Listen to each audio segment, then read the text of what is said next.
At the turn of the 20th century, a neighborhood in Gloucester's working waterfront known as the Fort was home to an enclave of Sicilian immigrants whose lives revolved around three things: God, family, and fishing. Gloucester was becoming America's largest seaport, and work was plentiful. Immigrants arrived for a hard but better life on one of the hundreds of fishing vessels in the local fleet.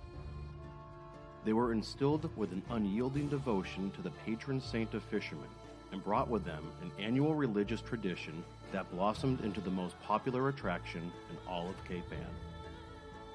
I'm Corey Kukuru for 1623 Studios, and this is the story of St. Peter's Fiesta.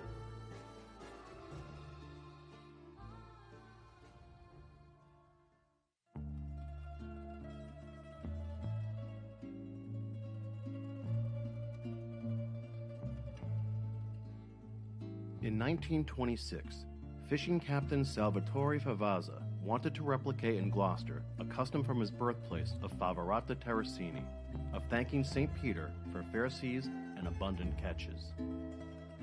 He commissioned a sculptor to build a statue of St. Peter that, to Captain Favazza's surprise, arrived at his home nearly life-size, standing 5 feet tall and weighing 600 pounds.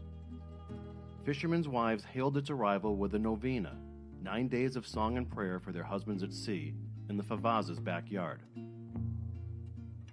After the 9th day, all 600 pounds of St. Peter sat in the window of the Favazza family grocery and boat supply store on Beach Court. But the fishermen's wives wanted the statue to be honored the way it was in the old country, by taking it outdoors, mounting it to a platform, and parading around the fort so every family could rejoice. Women collected $1 from each fishing boat and built a proper altar to rest the statue. In June of 1927, in accordance with the Feast of St. Peter's and Paul, a Roman holiday of public worship, St. Peter's Fiesta began.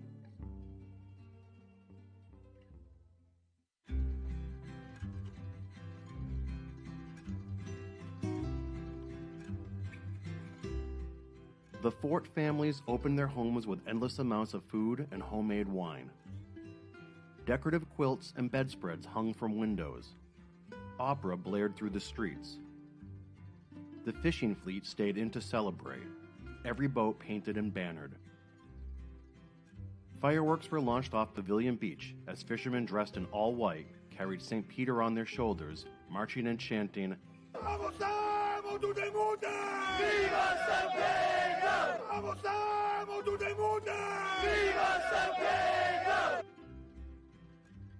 They went to the water's edge and blessed the statue, signifying the start of Fiesta. As Gloucester began to embrace this new occasion, organizers wanted St. Peter's Fiesta to last multiple days and rival Boston's famous Fisherman's Feast, an annual citywide festival in the North End. The first order of business was to build a spectacular altar that could fit the statue, musical entertainment, and a Sunday benediction. Emilio Matarazzo, a contractor who ran a warehouse with his 4 sons in Chinatown, became Fiesta's official decorator. The Matarazzos strung lights along Commercial Street and built jaw-dropping altars that mimicked famous churches along the Mediterranean, such as Avellino Cathedral in Sicily and St. Peter's Basilica in Rome. The first altars rose above homes along Beach Court, standing 70 feet tall and 50 feet wide. Hundreds of yards of cloth, paper, and foil were pinned to the massive shrines. 10,000 electric lights lit up the night. To the people of the fort, it was heaven on earth.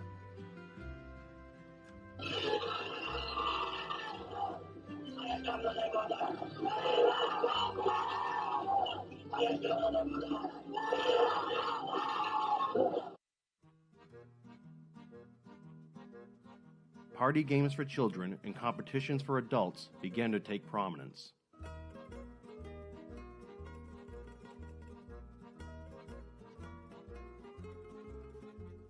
The most popular event in Fiesta's early years was the Seine boat races off Pavilion Beach.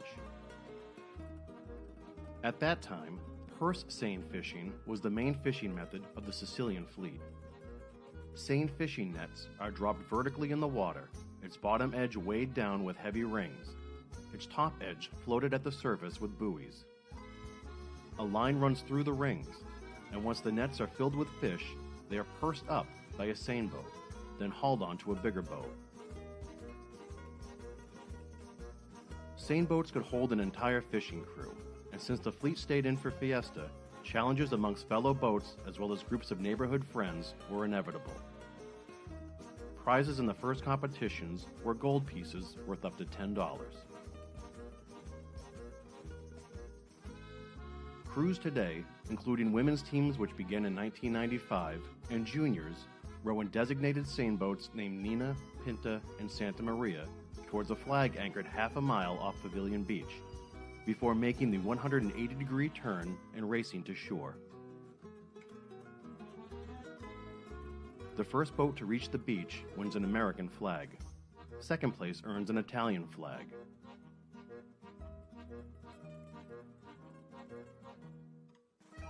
But the real prize is the bond amongst the rowers and bragging rights. Contending crews bust each other's chops decades after the races are run.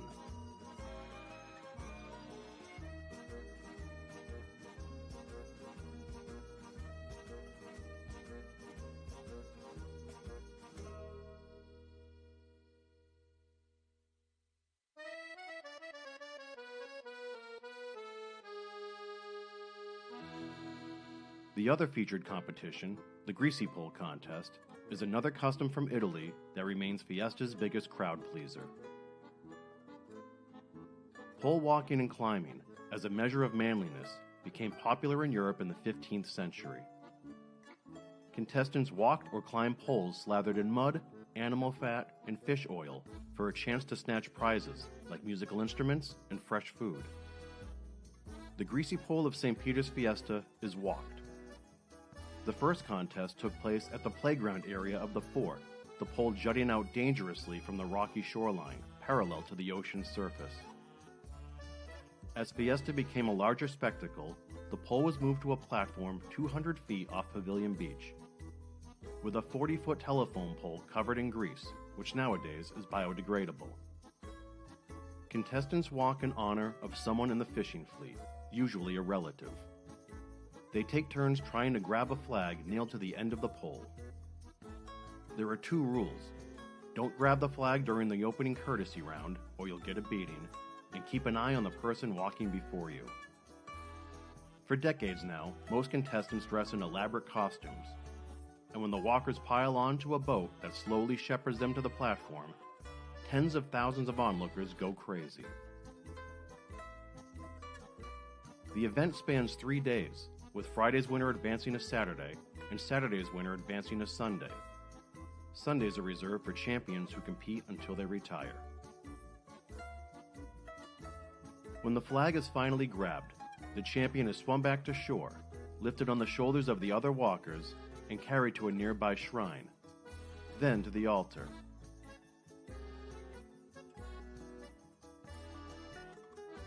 The champs, like the same boat race winners, become part of Fiesta legend and lore.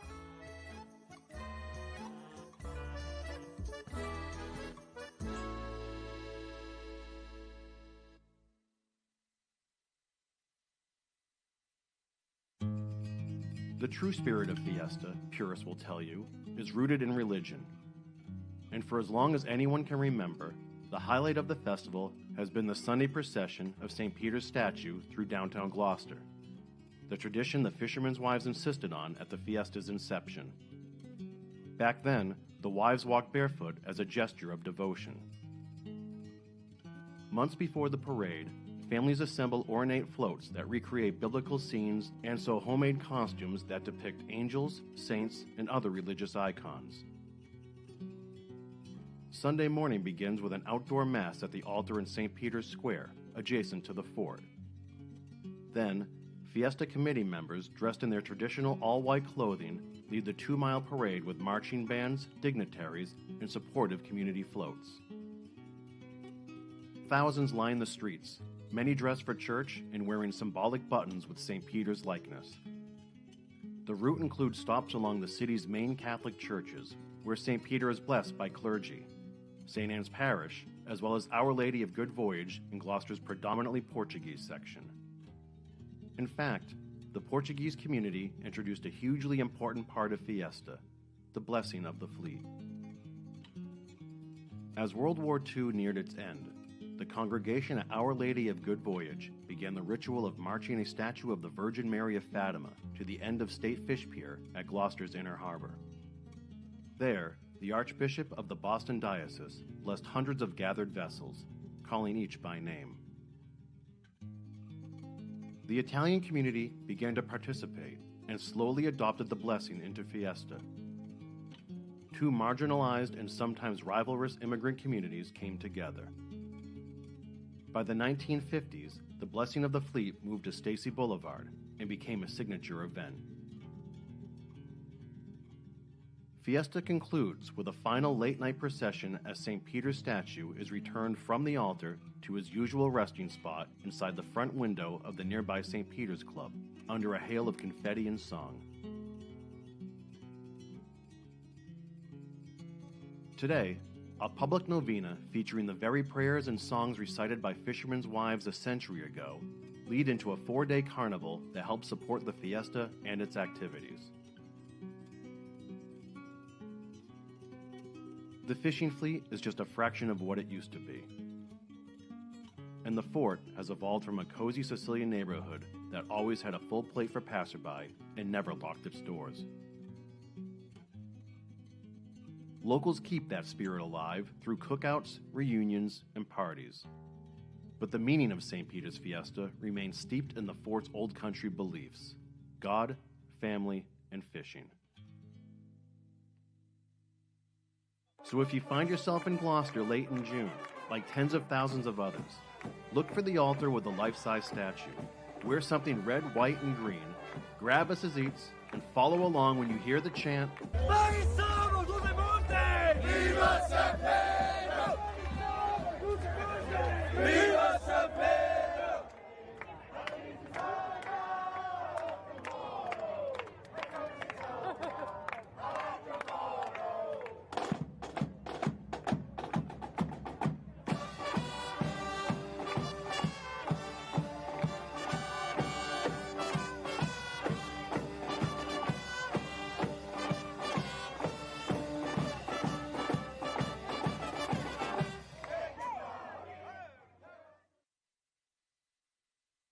The following special presentation of the 2025 St. Peter's Fiesta, live from Gloucester, Massachusetts, is brought to you by St. Peter's Fiesta Incorporated, Bridge Cape Ann, Streamography Productions, 1623 Studios, and Live Now from Fox.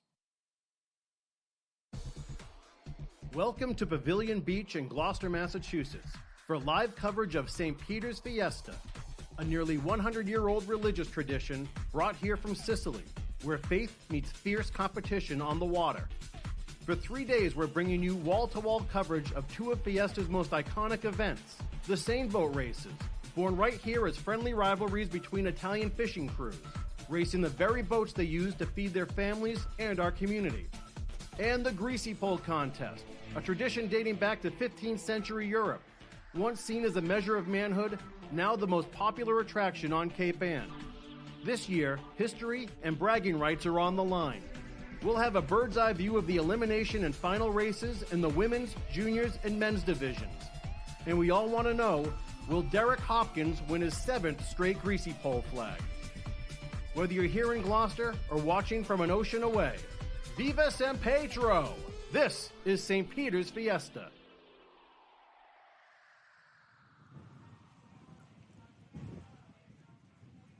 And Bona Fiesta, everybody. Welcome to beautiful and historic Gloucester, Massachusetts, the site of the 98th St. Peter's Fiesta, our biggest annual attraction and our proudest tradition here since 1927. This is the 2025 Greasy Pole Contest and Seine Boat Race, brought to you live from Pavilion Beach, overlooking beautiful Gloucester Harbor here. Hello, everybody. I am your host, Corey Kukru of Bridge Cape Ann at 1623 Studios. We have 3 full days of wall-to-wall coverage of the sporting events here for St. Peter's Fiesta, including the 2 different divisions of men's and women's seine boat races, seniors and juniors. We also have the Greasy Pole contest a little later on today, where there are, believe it or not, more than 130 walkers braving the elements all weekend long to capture the flag. Today, we have the women's senior seine boat finals and the women's junior seine boat finals, sandwiching our signature event, the Greasy Pole.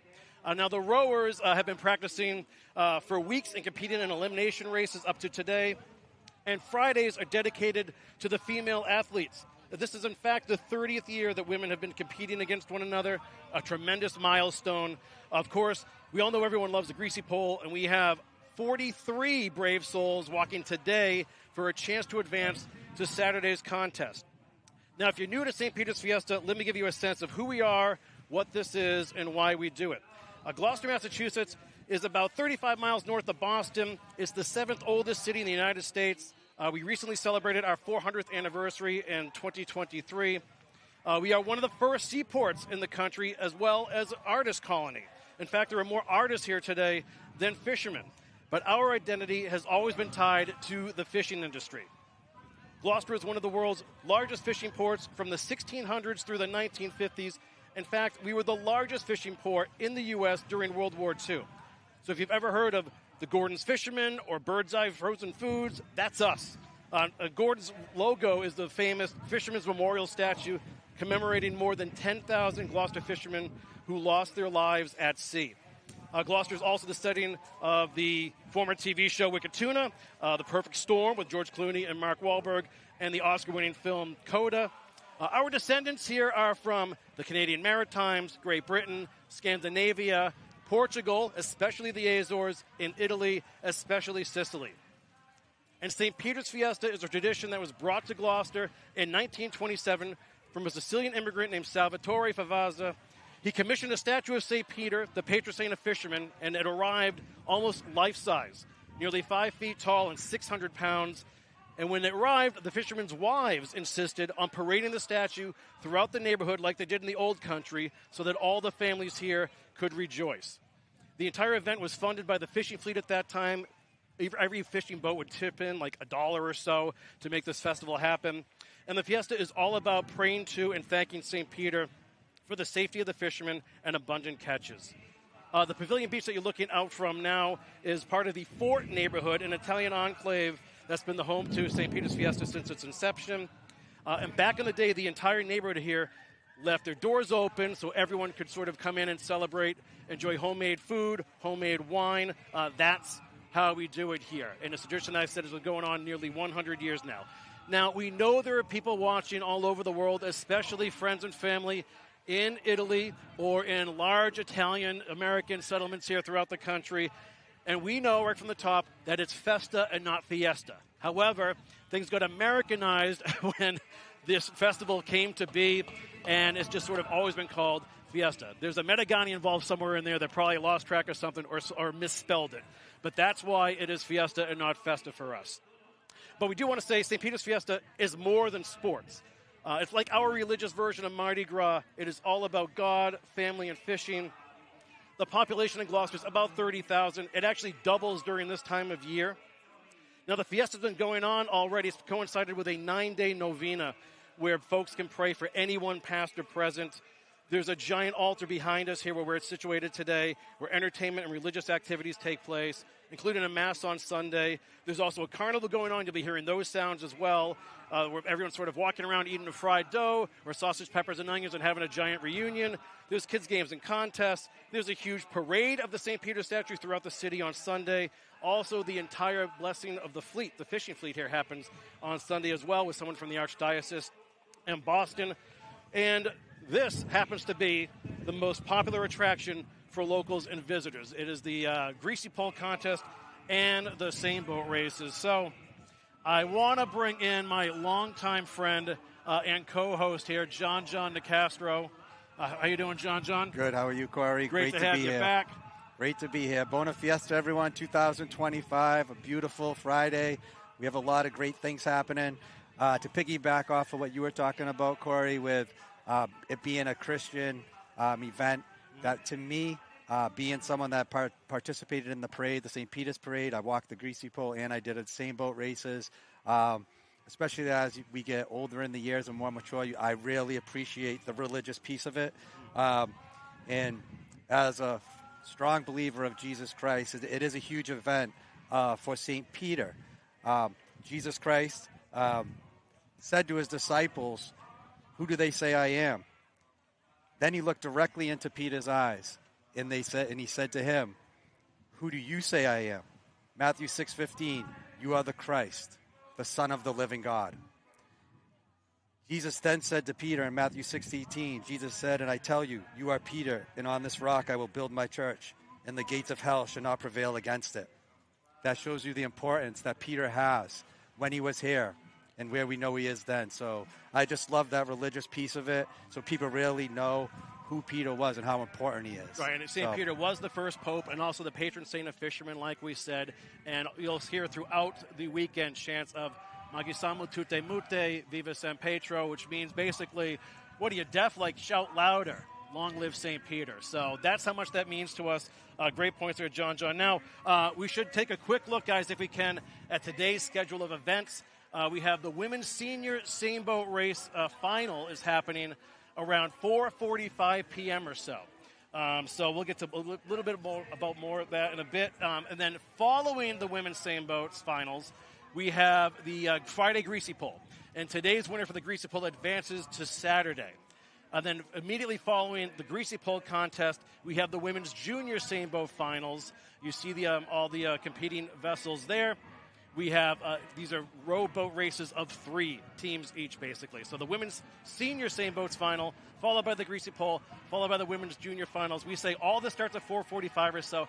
This depends on when the crews are in place and get ready to start the event. How long the Greasy Pole lasts. Like, theoretically, John, it could last forever. Right. But now the walkers are so good now, we don't anticipate that, but that's what happens. And then once that Greasy Pole is done, the women's junior finals are going to happen, and that is Friday Fiesta for us. And it's great to point out, I think, that Friday is a day dedicated to the female rowers. Absolutely. It's their 30th year, something extremely important for them, but in women's sports altogether, Corey. So it's important for them to have their day.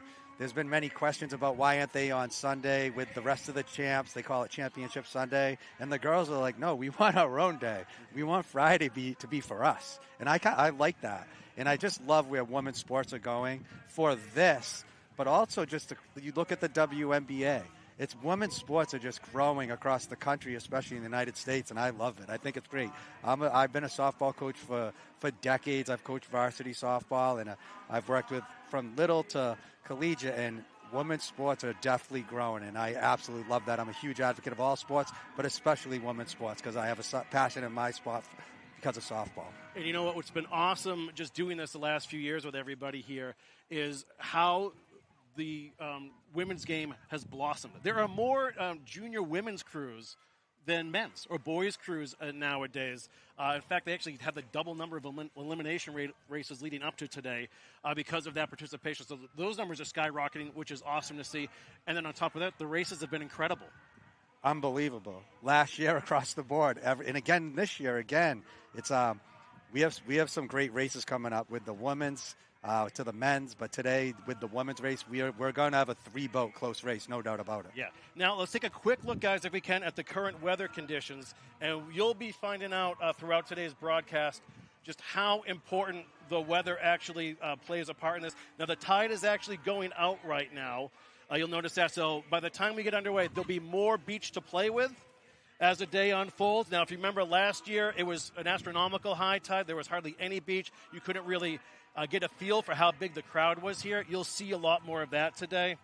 Also, with that tide going out, you see the current wind speed, 8 miles per hour coming from the south, and we're essentially facing south-southeast right now, looking out there off Pavilion Beach.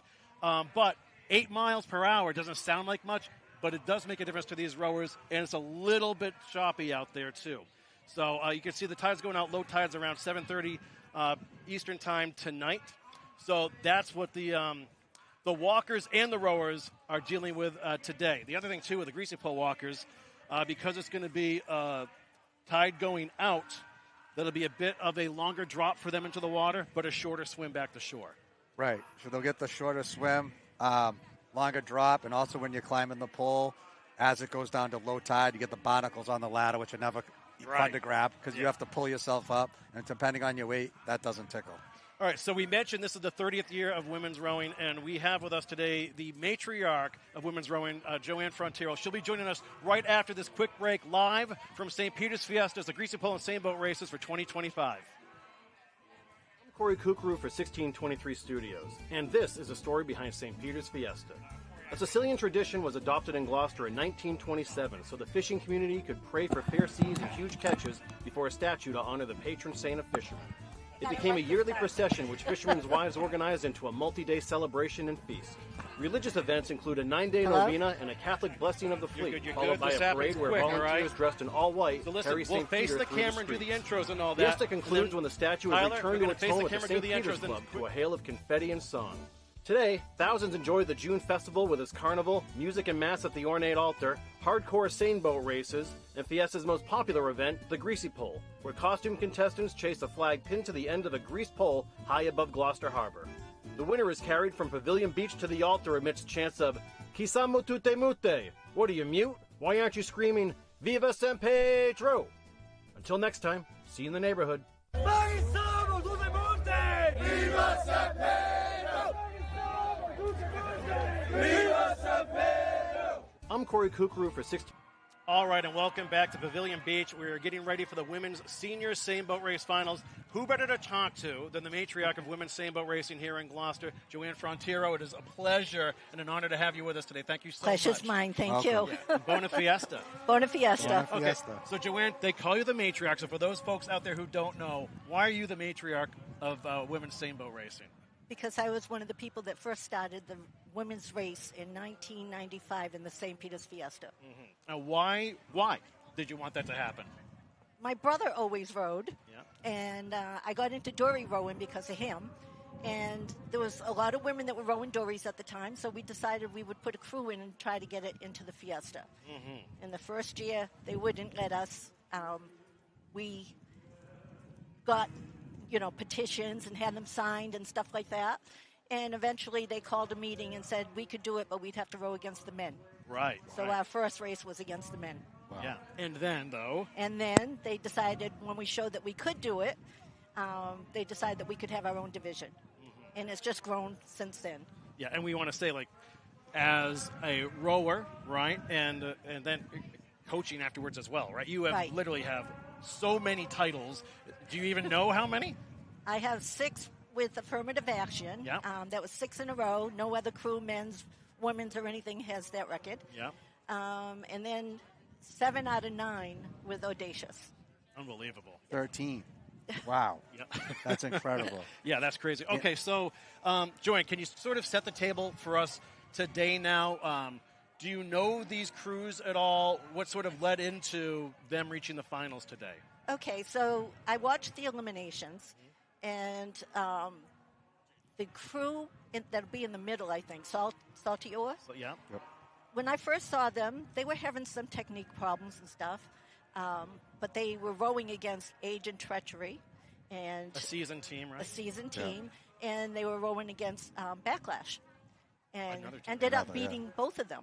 So what they lack in at the time, I'm sure they've tried to fix it this week, what they lacked in staying together, they must have had in power because they beat both those crews. Yeah, and that's quite an accomplishment. Yes. Yeah, that's incredible. Yeah, and so now what do you know about the defending champs, Power? Sort of the same thing last year. They came out of nowhere and ended up winning, and they won a great race. And as far as Age and Treachery, they were in the finals last year, and I'm partial to them. I have to say that. Whoever wins, I'm happy for, but they've put in their dues. They've been rowing for a long time. They were called Hardcore before they changed their name. That's right. And added a few different people. And 4 or 5 of the girls on that crew were girls that I rowed with before. And that crew has never won a Friday race.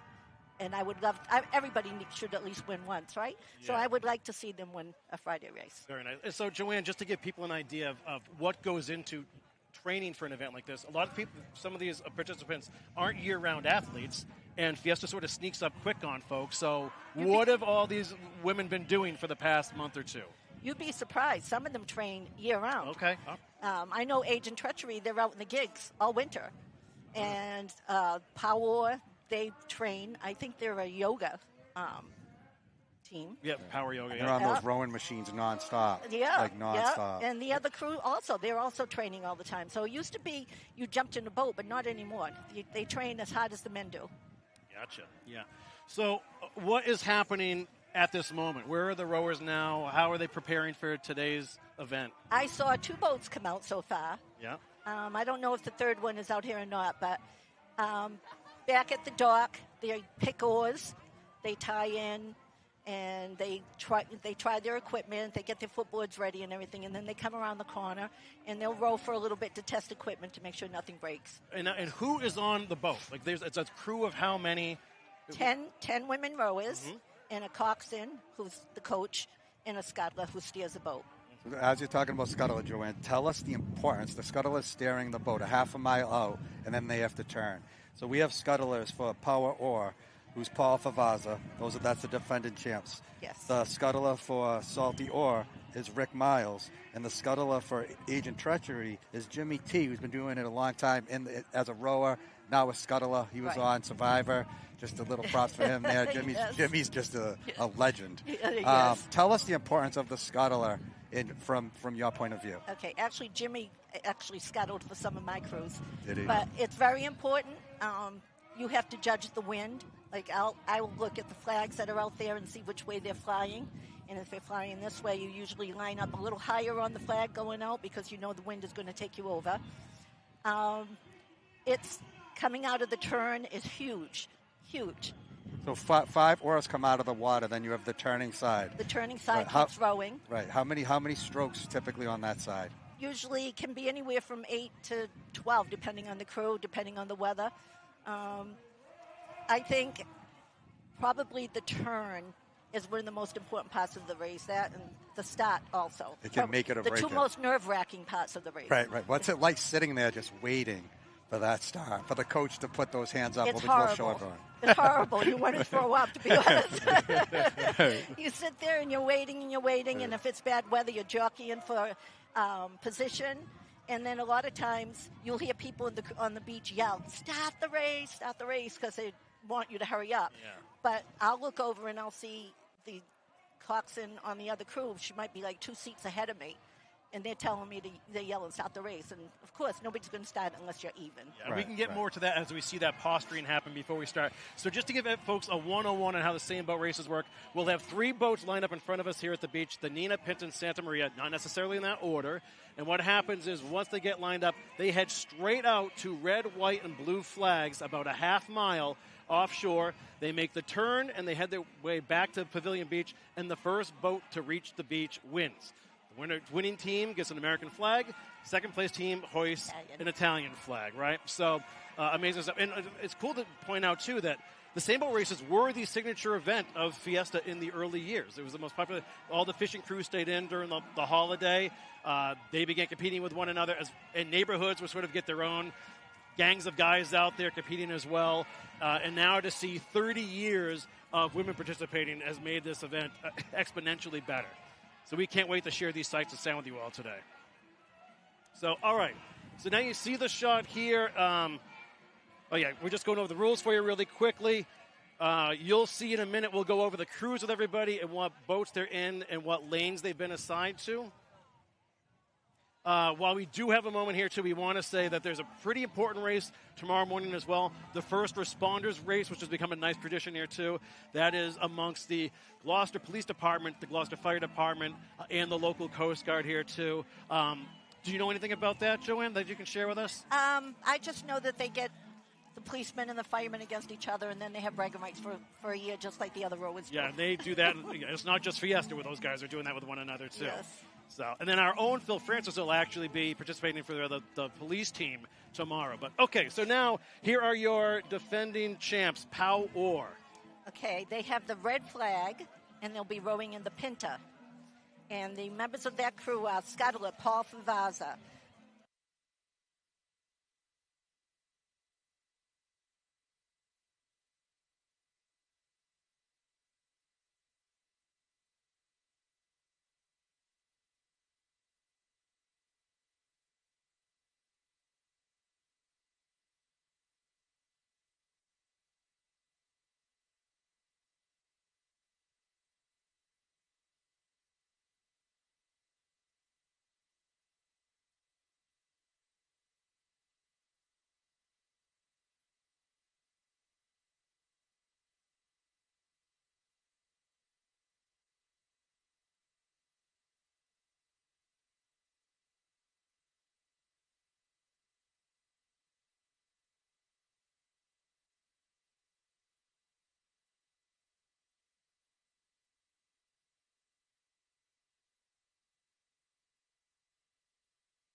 You'll see a person in front of the scuttler, which is the So we're coach, off. also known as a coxswain, and Guys, then you have 10 rowers. We're offline.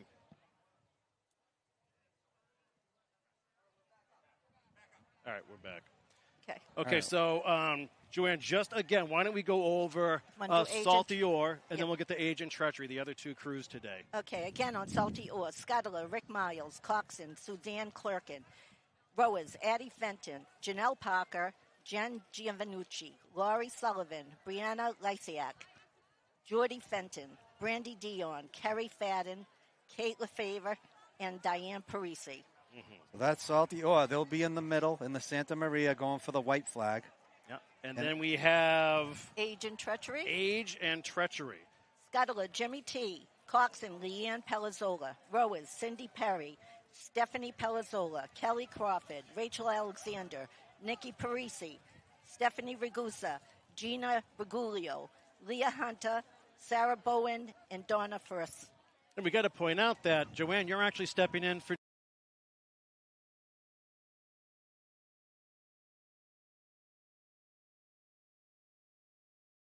Friday's race, she nominated me. it cracks me up that they call themselves Age and Treachery. I love know. that. What a rower she was, though, Nikki. Nikki's a great rower. Yeah. Where is Great she? rower, She's good in the friend. bow. No, I think Nikki's in the second seat. Second seat, turning side. Here we go, Joanne. We have Power Ore to the left in the Pinta, going for the red flag. In the middle, we have Salty Ore going for the white flag. That'll be the Santa Maria in the middle. And then to the right, we have Age and Treachery going for the blue flag in the Nina. So from left to right, Yes. Power Ore, Salty Ore, Age and Treachery. Yeah, and these same boats are about 30 feet long, would you say, Joanne? I would say that. And about 3,000 pounds or so. And the oars The are oars light. are heavy, too. Yeah. They're like 40 pounds, right? They're Yes. like 40 Yeah. pounds each oar. And No kidding. there was an 8th grade junior crew, which we can talk about later. They're mostly 8th grade girls that pull those same oars and row that same distance. Fantastic. It's unbelievable. And we should note out, too, that we pronounce it Seine boat. We know it's like spelled like the River Seine in France. We say Seine. Right. We're not apologizing. That's a fun fact. We say a lot of things. We say different. Fiesta, like we say ca, Seine. lobster. It's all is Yeah. what it is. All right, so you see the three crews out here right off Pavilion Beach preparing for today's race. You'll also hear a loudspeaker in the background. That is Jonathan Goodhue and Tommy Favazza. Tommy Favazza is the grandson, actually, of Salvatore Favazza, who helped bring the tradition from Favarotta Terracini here to Gloucester back in 1926 is when he commissioned the statue. In 1927 is when the event actually began. So you'll hear you'll see a bigger crowd form in front of us, too, as the day unfolds. But like I said, it's been awesome to notice just the popularity in this event rising to a level that it should be at, I believe, with all the work that all these folks put into this. And you see how much it means to them, too. So 10 oars here. We have 10 rowers. Acton is one. 10 oars. The best stroke that they can have, Joanne, is 10 oars going out of the In and into out the of the water, water, out of the same water. time. That's in right. sync, perfect In harmony. sync. Yep.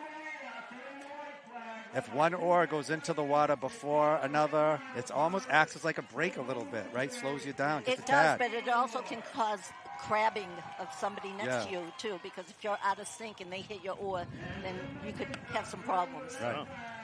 For anyone that's ever rowed a canoe or even in a pool, just trying to row like whatever it might be, if you don't have those oars in the water, you'll start doing circles and all kinds of crazy stuff. And let's not discount the obvious. They're rowing in the ocean, right? So ridiculous. you're dealing with a tide, a current, the wind, and also there's a flotilla that they're surrounded by, too. We got to keep boats out of their lanes, the harbor master, the Coast Guard, the police boats out there to make sure that's happening, too. And, of course, everything is super safe. And like we said, you can see those flags a half a mile off of the beach there, too, where these boats will be lining up to the right of the Greasy pole, lining up, posturing, trying to line up each boat evenly.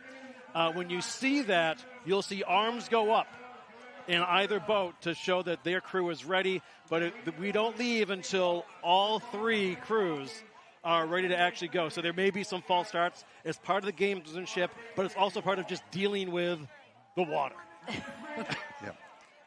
So again, you can see. Well, actually, right now you can't see it, but you'll see in the same boats one of the crew members standing, and that's the scuttler.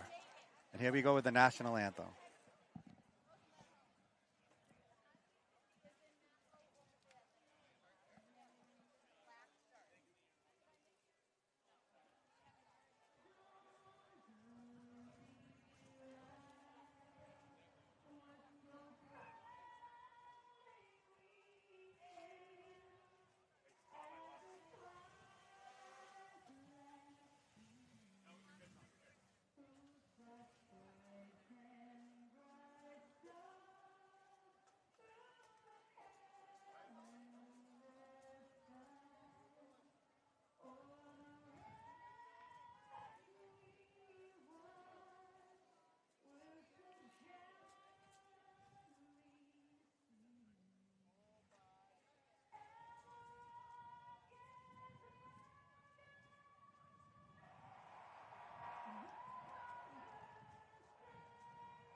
Corey, I can feel Joanne's adrenaline. I can feel it. I feel like she wants to jump out there. I can feel the adrenaline. It's coming right over to me. I love it. I still get nervous watching. I can feel it. You're gripping the fence. All right, for those who just tuning in, I am Corey Kukru today alongside John Nicastro and the matriarch of women's same boat racing here in Gloucester, Joanne Frontiero. We are about ready to start the women's senior same boat race final. This is the final now today. And we've got defending champs Power going up against Salty Ore and Age and Treachery. Beautiful drone footage there, folks. And here they are lining up again from left to right. We have the defending champs Power Ore. In the middle, we have Salty Ore. And in the right, to the right, we have Age and Treachery. They're about to get started. 3 boats lined up, and Joanne, walk us through it right now, Joanne. In the back of the boat, you have the bow people that are going to start taking little strokes. Right. They'll start to keep the momentum of the boat going forward. So when they line up, if they have to back up, they'll back up further than what they have to so that they can move forward and have the momentum of the boat moving forward. So we have Age and Treachery to the left on your screen, No. Salty Ore in the middle. On the screen, though, because and we then have to the drone right, footage, Power they're Ore. overhead, so it's in the Okay. opposite. Yeah. Okay. So it's opposite for us. Yeah, we get mixed up, folks. Yeah, what you're looking at is not what we're looking at, but we love the drone footage here for these races. Salty Ore. Okay, here they are. They're lined up. Joanne, walk us through. In the bow, they're taking their little strokes called feathering. Walk us through They're it. feathering, and right now the coaches are looking at each other to see if the boats are lined up evenly. The scuttlers are checking their flags, making sure that they're on their flags. Hands went up one side. When the hands go up, that means they're ready to go. One of the crew. boats, we need all 3 hands to go up. Three. Yeah, they need to clear the lanes out Yeah. there. There's still some watercraft out there in the lanes. So this happens every so often. When a boat goes through, it causes wake, Joanne, right? And It's not it's very not favorable. good. No, Nope. we don't like it. We saw a junior crew last year almost flipped the boat over. Remember 2 years ago when the schooner went through, for crying out Yeah. loud? The schooner. I remember. You would think they'd know better. Honest to though, God, really. right? I remember a scuttle a few years ago. Remember, he almost fell off the boat. The scuttle. We And won't they say. started. There they go. They're off already. Oh. Wow, they caught us sleeping. There they go. We had 3 boats going. It looks like to the right. Right. Hot To start the for Age right. and Treachery. It Age looks and like to the right. Treachery. Looks Age like and they're Treachery, ahead. which would be on the screen to the left. And those are the defending champs Power on the right side there in the green shirts, and they are in the red lane chasing the red flag. Yep, to the left, we have Age and Treachery came out of the chute. They came out quick, Joanne. Yes, they did. Taking short, quick strokes to try to get a little start. Yep. It looks like Age and Treachery to the left has a lead Age over and Power Treachery Or. is the ones in the black shirts. Salty Or in the red shirts in the middle. Yep. So Age and Treachery to the left with a lead. Joanne, how important is it to have a hot start like what Age and Treachery just did? It's very important, psychologically and, as far as the race is concerned. Yep, but here comes Power. And Joanne, quickly, Salt, that race started quick. It caught us off guard sleeping. Yep. And in a rookie crew, Salty Or, they got caught sleeping. They didn't. The other two crews took 2 or 3 strokes before their oars went in the water. Yes. So it's a rookie mistake in the middle. We'll see if they can catch up from it. But Jimmy T with Age and Treachery to the left with Leanne Palazzolo as the coach got an incredible stop. But the champs look like the they're champs moving to the right, Power Or. Yep. Looked like they made a move, no doubt about that. Yes.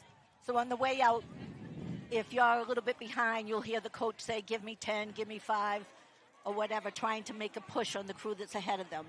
If you see the boat coming and making a push and you are in the lead, you might ask your girls to give you 10 strokes too, so that they can't catch you, so that you stay ahead. Like you were talking about earlier, Joanne, it looks like Salty Or just is powering through. Wow. So it looks dead like heat. Yeah, wow. Salty Or just made a major move. It looks like a dead heat, all 3 boats. Looks like Salty Or is making a move. I hope they don't run out of gas, Joanne. They didn't the other day. Wow. I think it's going to be a close race. This is These are impressive. 3 good crews, 3 evenly matched crews. So I You think called it's going to that. be a good race. You called that at all 3. It's coming down. And Salty Or has a lead. Yeah, Joanne, it looks like Power is almost shifting a little bit to their left right now. Maybe making an adjustment Yeah. on the flag. Like you were saying, you want to stay high with the wind we're The having, wind will staying blow high. you over, right? This is a strong stretch here for Salty Or here in the middle lane. Wow, if Salty Or keeps this stroke, they're gonna win by a couple boats. They're either gonna win by a couple boats or they're gonna lose by 10 because they're gonna run out of gas. Well, but now what a stroke! that we are preparing soon for the critical turn around the flags. Wow, Salty Or. And this requires a lot of precision and a little bit of luck. Salty Or with in the middle with just, it looks like they're up by about a boat. Salty Or's crushing it right now. Wow. They must be a strong crew. They Wow. really must be a strong This is crew. impressive. So we have Age and Treachery to They the were last out left. of the start, and now they have a lead. Age and Treachery to the left. Looks like they're down by about a boat and a quarter. In the middle, Salty Or leading the way. And to the right, the champs, Power Or, looks like they're down by about a boat or so. And we have a close race, no doubt. It's going to come down to that turn if the other 2 crews can catch up. Yep. Salty Or either has a lot of power or their stroke might be a little too fast and they could run out of gas. We're going to find out soon. Wow. All right, Joanne, what's going through your mind now as the crews prepare for the turn? Okay, so the coxswain will yell and say, give me 10 or 20, because you're coming up on the flag. The more momentum and speed you have, the easier the turn will be. So the scuttler is looking for the flag and making his angle towards it. Gotcha. Wow. Salty You'll- Or's up by at least 3 boats. Wow. I mean, they are completely annihilating the other 2 crews. Wow. This will be a huge upset. Now, there's a They're long way to go. first-year crew. First-year crew, which Yeah, goes this is- against all odds. In their stroke, it's usually 10 oars going in the water at one time, which isn't the case for them. So as their stroke gets better and better, if this keeps going, they're going against odds. And when their stroke does get more harmonized, they might never lose. I know.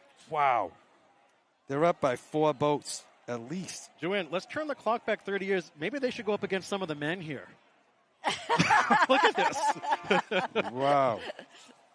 They didn't even start until they gave the other crews a 3-stroke start. Yes, they did. Wow. So we have This is an upset. I mean, you have these 2 crews have been rowing for a while. Salty Or, as far as my knowledge, they just came in this year. Do you know anything about Rick Miles, their I scuttler? do. Rick Miles is a All right. dory rower. We're at the flags. There they go. So you see Wow. blue, All right, he's white, and red angling. flags there. There goes Salty Or in the middle, right the on white flag. Right on it. And you can't miss. Now, the only bad thing that I can tell you about They were supposed to make the flags further distance apart, which they have not done. And you have to be careful you don't hit the boat that's behind coming into the other flag. That's a close call right there. Yes. Well, there's Power Wow, hitting Salty the flag Ore there. just came right out of the turn. It was a beautiful turn by Rick Miles. Yep. Wide What a berth here for turn. Age and Treachery. Wow. So Power They Ore. look like they overshot the Power flag. Ore. Yeah, yep, I agree with you on that one. Power Ore is going to turn 2 flags. Oh, my God, So, they are. wow, they're going to turn 2 Okay, so 2 there's flags, an error. and Salty Ore's on the way home. I would Agent say Treachery they're to the they're left. probably out of it now. Yeah, Power Ore had a rough turn. They've turned, and Salty Ore, a first-time crew, has probably a 6 or 7 boat lead. Wow. What Not a expecting turn! this today. So we were talking about Rick Miles' scuttle. What do you know? I know that he this, wrote stories. Is this first time scuttling too? I don't ever remember him scuttling. Because he crushed the turn. before. Yes, he did. He absolutely crushed the turn. Yeah, it is Salty Ore in a runaway right now. They got a ways to go on their way back to Pavilion Beach, but And their they've got stroke's nothing actually but blue getting in front better. of them. His stroke's actually getting better. It's not perfect, Joanne, but it's getting better. I'm sure he worked on that. I'm going to have to Wow. reconsider my gym membership after watching this. Holy moly. I got to do more burpees. Next intermission, I'm doing some. That is insane. Okay, you can't even see the other 2 boats right now on the Wow. screen. Wow. Well, so can I ask you, Joanne, while we have a moment here, too, it's like how much it means to you to see the event become what it's become today? I'm so proud of the women's division. They actually had 9 crews this year, Yeah, more than the men. Wow. And I believe the junior girls had more than the junior boys. they did. And it's so much more competitive now. And when affirmative action, I have to be honest, when we first started, the crews we rode against, they weren't as good a crew as today's crew. Yep, just not as strong. Yeah, just Yes. not as, yep. Well, this And that's gives one this. of the reasons we broke up the affirmative action. After winning 6 titles, we just were winning by so much, we felt like it's not fun for people to come and watch. We want it to be more competitive so that it would last and go on for more years. So we broke the crew up, and then I lost the next couple that of was years. like, let's bring back the band. That's how it usually happens. Right? But a lot of props goes to you, Joanne, because it takes a lot of courage to stand up and do stuff like that. So a lot of props goes to you for this. And giving crews like Salty Ore the courage to come in as first-time rowers in the women's, because it's easier to start in the juniors, right, and kind of get used to it. To come into the women's is a whole different ballgame. Salty Ore in the middle, a landslide. Yep, you're looking Salty live. Ore. Right off now, the they're water. looking back, and they're not going to slow down. They're going to try and keep good pace coming home. But they know they don't have to kill themselves coming home Yeah. No. because they have enough of the lead. But I have a feeling they are in that crew. Oh, they're They're going to not want to make stopping. a show. They're gonna. They Of could course. row right through the sand. When you get to that greasy pole, it's all about showing them what you have left. Greasy pole shuffle, Joanne. What did it Yes. feel like when you hit that greasy pole and you can hear the that's- murmurs? The best feeling, especially if you're Yeah. winning. Yeah. But you give props to all 3. It's not easy. You can't practice in these boats up until the week before, so it's not like you can practice in these big 3,000, 30-foot long Seine boats all year. You get in and you race, and it's not like other sports where you can practice all year long. Right. Now, Well- they had a few practices, and then they had to do 2 elimination races 2 days in a row. Right. That's not easy. And let's Right.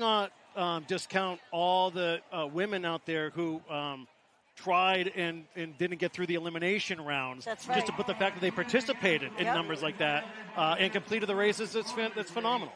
First time Backlash and Rogue weren't in the finals, both of them, and they're both good crews that have many wins also. Wow. Salty Ore in the middle, first-year crew. Looks like they're going to take down the 2025 Women's Championship by about 10 boats or more. Unbelievable. Unreal. Good To for the- them. Good for them. So We they're do coming- have Agent Treachery to the left. They making a little move, but they're still down by too much. It looks like Agent Treachery might be down by like maybe 4. Yeah, and they got to battle know. that flotilla now, too, Yeah. that they're going right into. Yeah. There's not enough room for them to catch them now. Jimmy T actually had a good turn. It's just Salty Ore just put together a perfect race, except had a great the turn. start. He had yes, That was the yes. only hiccup they had. He had a great turn, though. Unbelievable turn, and here they come. Salty Ore. They're about to hit the greasy pole and do the greasy pole shuffle. You can see that's a flotilla right behind the greasy pole there. those boats there on the right-hand side. Salty Ore in plain view of everyone here at the beach now, and it is a runaway. Wow. Salty Ore, first-year crew.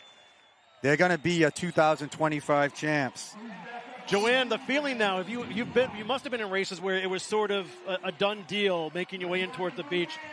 Just the feeling of exhilaration. It's the best feeling. You know that you're going to win, and you don't have to really it's not like a tug of war all the way in. Those close races take a lot out of you. Yeah. But yeah, that's the best feeling right there. And Here they come. Salty Ore in the Santa Maria, your 2025 champs. They're up about a boat or two to boats. They're letting it cruise in. Here they are, your 2025 champions, Salty Ore. I'm going to let Joanne read it to you, your 2025 champs. And the winner, Salty Ore, Scuttler, Rick Miles, Coxon, Suzanne Clairkin, Addie Fenton, Janelle Parker, Jen Giovannucci, Laurie Sullivan, Brianne Lysiak, Jordy Fenton, Brandy Dion, Kerry Fadden, Kate Lefebvre, and Diane Parisi. Congratulations, ladies. And you see Congratulations. And Jimmy T coming in with Agent Treachery. You always got to give props to all the crews. Yes. No doubt about it. Salty Ore right there with the American flag, your 2025 champs. Salty Ore. That's a cool picture down there. Wow. Beautiful. Great work, ladies. Awesome. Really impressive. Wow. What a first-year crew. Yeah, I will not be challenging anyone to arm wrestling later on. No, nothing that has to do with physical activity. No. None. And here, Power Ore, your 2024 champs. It's not easy to come in and relinquish the championship, but you got to give them props for being out there. Just beautiful being out there.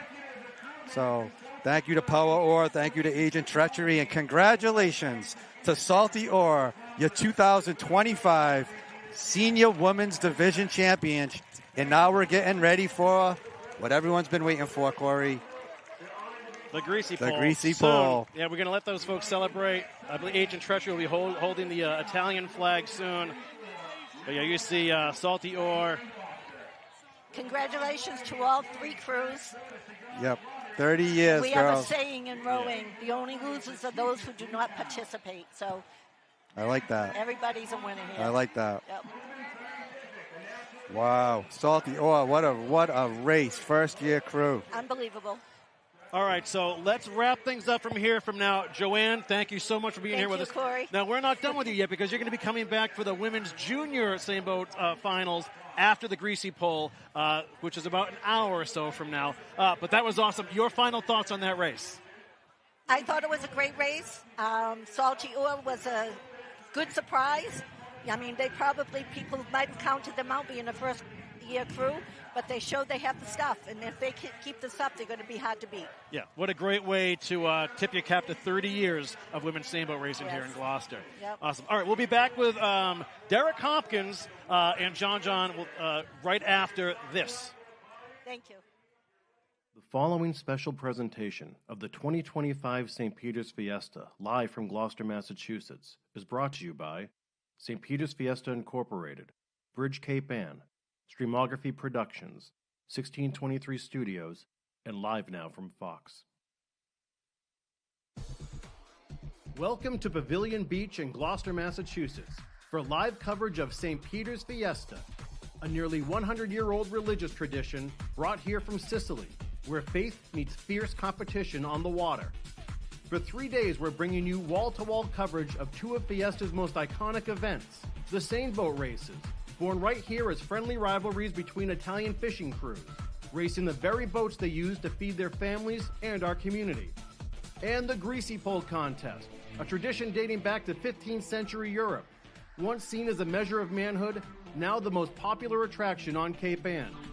This year, history and bragging rights are on the line. We'll have a bird's eye view of the elimination and final races in the women's, juniors, and men's divisions. And we all want to know, will Derek Hopkins win his 7th straight Greasy Pole flag? Whether you're here in Gloucester or watching from an ocean away, Viva San Pedro! This is St. Peter's Fiesta. –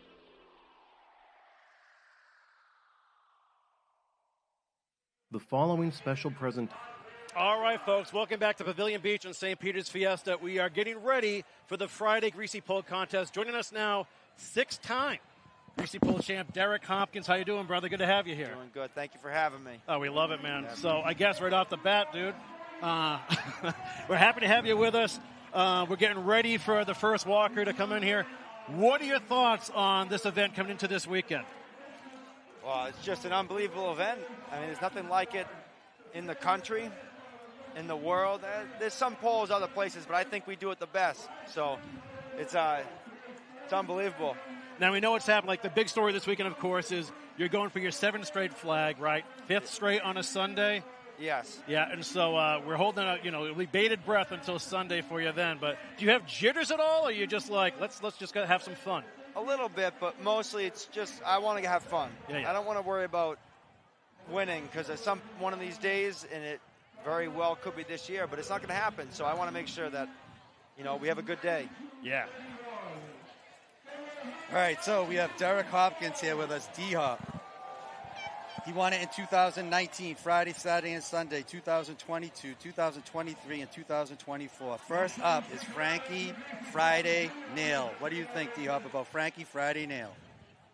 Well, he's got 19 years walked. He's not there for a while. So we got to say, so is this the order that they usually work in, D-Hop, on Fridays, like by seniority? I believe so, yeah. Yeah, okay. Yeah, and it looks like it, too. It goes by, how many years have you walked, and that's how the list will come from there. Yeah. Frankie Friday Nail. A lot of good walkers on Friday, though. So, D-Hop, who do you like? Who are your picks today? Who are the favorites? So, I'm thinking Cam DeCoste, Nick Taramina, or Jojo Kleiss. In no specific order, but I think that's what we're looking at. Those were the exact 3 today when I texted you. Those are the same exact 3 that I was thinking too. Because Nicky T, I saw him the other day, and we all know how great of a guy Nicky Taramina is. Yeah. Every year he touches the flag. It's like this is the year, Nicky, to take it down. Now he was the one 2 years ago, correct? That I'm pretty sure he's the one who grabbed the flag, but he didn't come down with it. Right. It was the year of the big nails, if you would. Yep. Nicky T was one of those guys. He was the Friday guy. But we're waiting on the first walker. 2025 Greasy Pole, Frankie Friday Nail, because he's been on Friday for 19 years. First round is a courtesy round. You can see everyone dressed up in all different kinds of costumes. You can't win it in the first round. So we've got 43 walkers out there on a 12-by-12 platform, about 200 yards off Pavilion Beach. It's a little shorter than that today because the tide's going out, as you can see. That means a longer drop off the pole, Derek, but a shorter swim back to shore. Yep. I don't mind the drop myself, so I prefer the shorter swim, but there's definitely some guys that might not like the drop. And they call those guys high tide heroes. They like when it's high tide. Because the swim can be very long.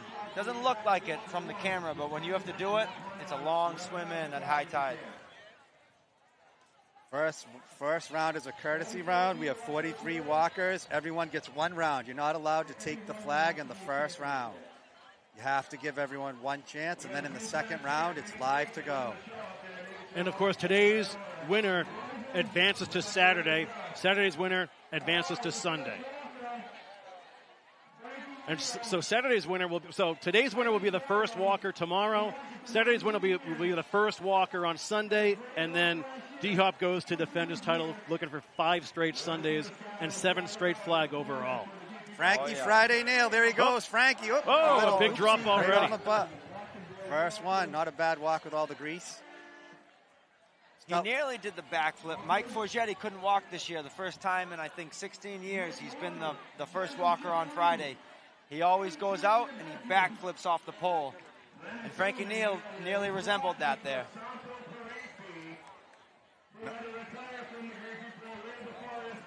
The second walk is going to be Brendan Chipperini, 18 years out there. Brendan's also a police officer in Gloucester.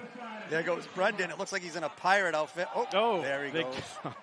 So, D-Hop, tell us about what's going on with the grease out there right now. A lot of grease out there. We got some apples, bananas. What else is out there, D-Hop? A lot of grease. They mix up the grease with bananas, coconut oil, banana, or I think I already said bananas, but yeah, they mix it all up with the coconut oil right into the bucket, and then they lather it on, and and they usually do the first layer.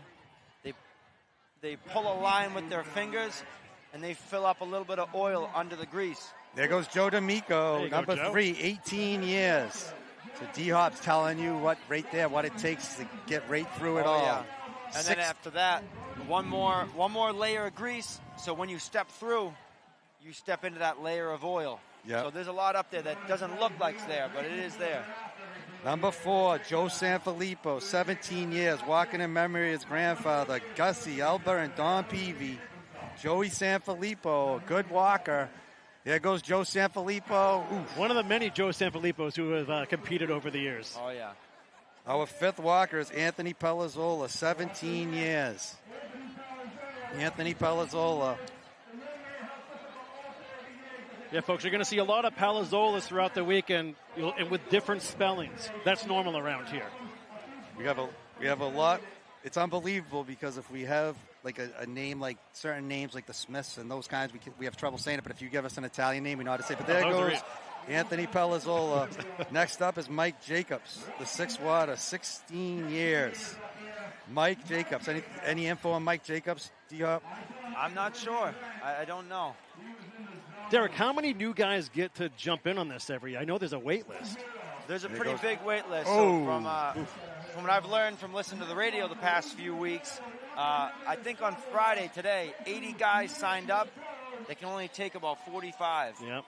So. Yeah, I believe we have 46 tomorrow and Sunday, last I checked. Yeah, it's a good amount, and a lot of people want to sign up, and there's just only so many spots. So, Leo That was Leo DiMercurio, 15 years, walking in memory of his father-in-law, Anthony Militello. Number 9, Al Millefogli, 15 years, walking in memory of his uncle Peter Russo. So it is actually number 8, John, because we have 2 scratches from earlier today. So the numbers are slightly off, but they're correct on screen. So we have number 8. Al Millefogli, walking in memory of his uncle Peter Azzaro. Next up. And by the way, an A-plus guy, too. Absolutely. A lot of these guys are just a great, great guys. Number 9 on the list is Cody Zappa, 14 years, walking for his children, Mason and Matthew. We got Cody Zappa. He's had some good walks through the years. Oh, absolutely. He's come close many times. First round's our courtesy round. We're here with D-Hop, 6-time champion. 6 in a row. He's going for the tie. There he goes. Cody Zappa. Oh. Next up is Gabe Castiello, 14 years, walking in memory of his mother, Carol and Devin Wolf. We've got 43 walkers in this round, folks. Like John said, it's a courtesy round. You cannot grab the flag this round. After that, it's first walker to grab the flag wins. D-Hop, when you're sitting there on the platform right now, what are you hoping happens to this grease in this courtesy round? You want to see some of it coming off, yeah. But naturally it will happen. You got 45 guys walking. Each guy tends to get, a step or two further, and when they fall down, they take a little bit with them. So we have Jonathan Moody. Yeah, you're always looking for the guy in front of you to, make it a little bit further. Yeah. Jonathan Moody's had some good walks through the years, too. Jonathan Moody. Next up is one of the favorites that we have here, Cam DeCoste. Has touched the flag many times as well. Has come within an arm's length many times. He's due. He's one of the guys that's due. They're all due. Everyone deserves a flag, but only one's going to come down with it. Whoever wins today advances to Saturday. Will be the first walker tomorrow. There goes Jonathan Moody. Next up is Cam DeCoste, 12 years, walking in memory of his father, Dean DeCoste. Cameron DeCoste. Cam DeCoste, Hilltop Street Hockey. Absolutely. One of the boys. He played ice hockey with my late son. So, special spot in the heart for Cam. Oh, yeah. No doubt about that. Absolutely. Good walk right away, Cam. Walk. That's what he does. He comes out fast. Andreas Saputo. He's 13th on the list, his 12th year. And this is Corey Cooker alongside John Nicastro and 6-time Greasy Pole champ Derek Hopkins. You're watching Fiesta Friday, the courtesy round. Who's going to advance to Saturday? And there goes Andreas Saputo. Fast out of the gate. Next up, Nick Browning, 12th year. Nick Browning. Nick Browning, family friend of my brother. He was around the house growing up when I was just a little kid. Nick Browning trying to get to Saturday. This is the courtesy round.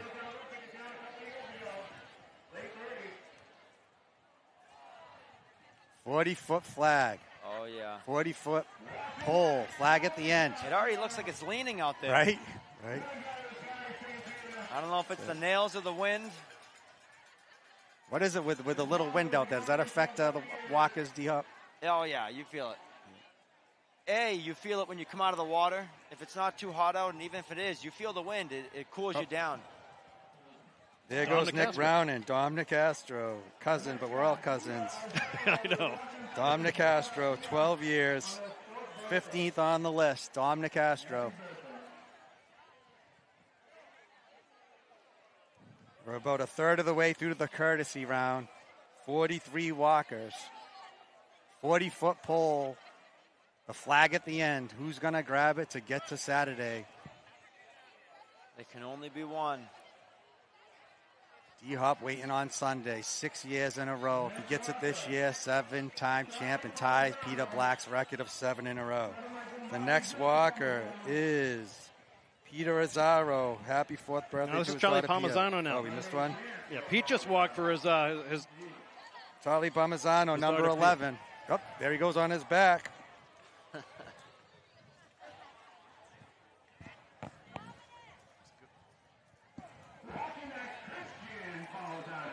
Christian Palmisano.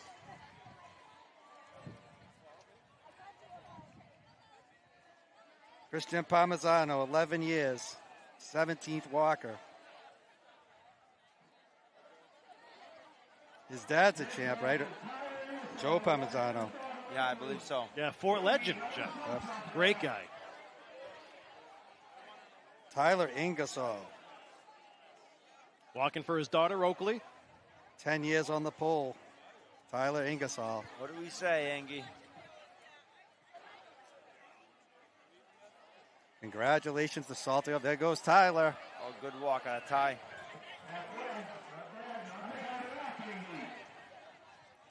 Next up is Brett Souza. Brett Souza next Brett up. Souza, Hilltop, coach, captain, brother, husband, friend. What a guy. Oh, good all walk. right. Wow, good on walk, good Brett. flip. That's what we like to see. Best one of the day so far. I liked it. Josh Gove, 10 years on the pole. Josh Gove. And I think the water temp today is right around 62 degrees. Yep. Not bad. There higher goes than I Josh thought it would Gove. be. Little less than halfway for Josh.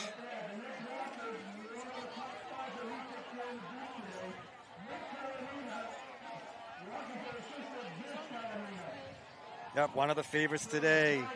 D-Hop, Nicky T, Nick Taramina. Walking in memory of his sister, Jess Taramina. I'm pretty sure he was the one. He went to the end and he grabbed it. There he goes, Nicky T, Nicky T, Nicky T, Oh, Nicky yeah, T. there it is. That's why he's one of the favorites, people. Oh, yeah. That's a great walk. Nicky T.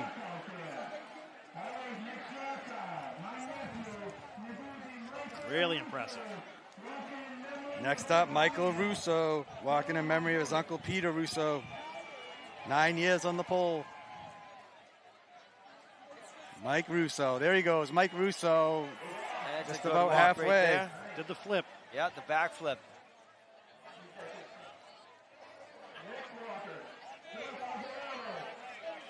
Next up, we have Joe Falzerano, 7 years. He's 23rd on the list. We're over halfway, Joe Falzerano. Oh, starting to get to about the halfway point. Yeah, now keep in mind, last year Max Allen won on Friday. In the second round, he was the 40th walker. Yeah, went almost all the way around. Yeah. Sal Taramina walking in memory of his grandfather, Anthony. I'm way off here. Sal walking in of his mom, Josephine Taramina. Next up, Nick Kukuru, 7 years. Not that I'm rooting for anyone, guys, but you know, if Kukuru happens to squeak through, and he's doing this in memory of Bruin.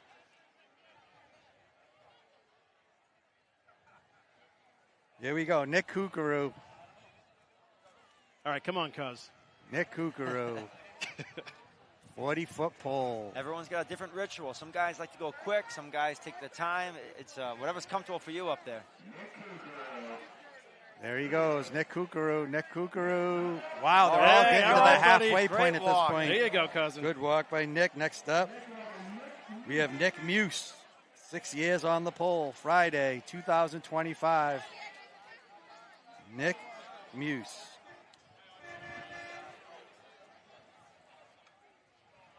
Who's going to advance? It's a Saturday. He's coming out a little slower, not as fast as the rest.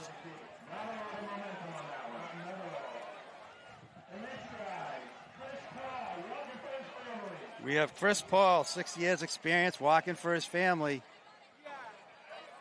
Well over the halfway point of the first round, which is your courtesy round. Everyone gets one walk. You cannot win it in the first round. Second round is a free-for-all. Chris Paul.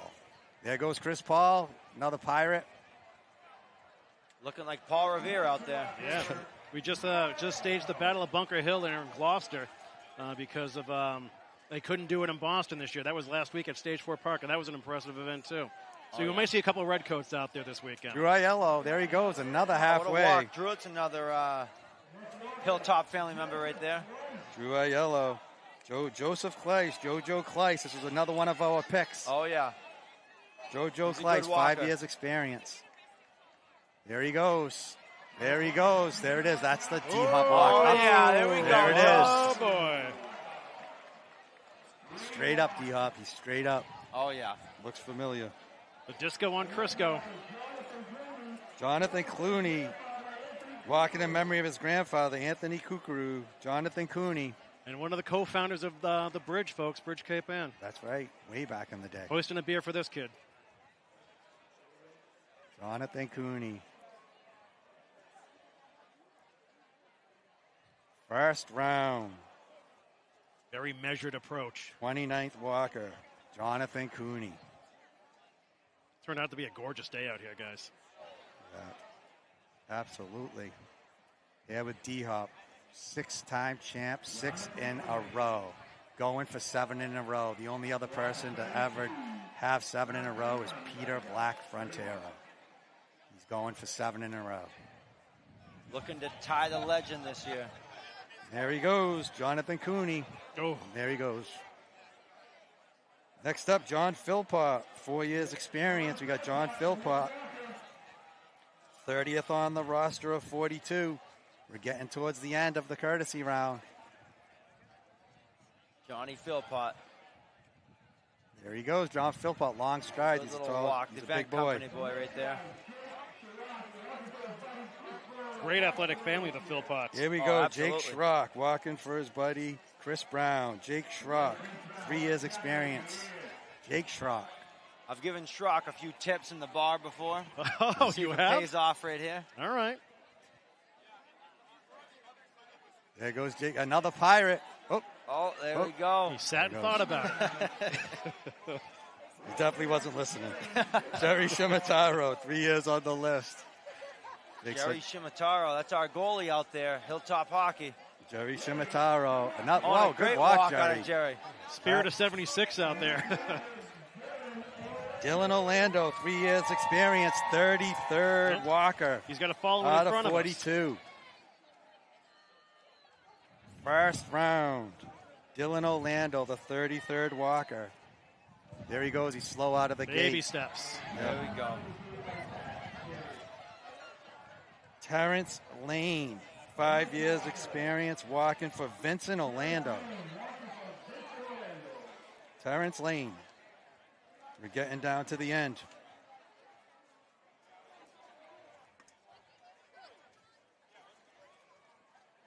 Oh, not a bad walk. All right. Not bad at all.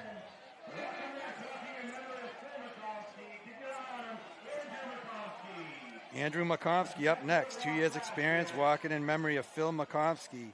Before him was actually Josh Carpenter, who's a scratch. He's actually out fishing. There goes Andrew Makomsky. Makomsky's pretty good another one walk that's had right some there. good walks Really through good. the years.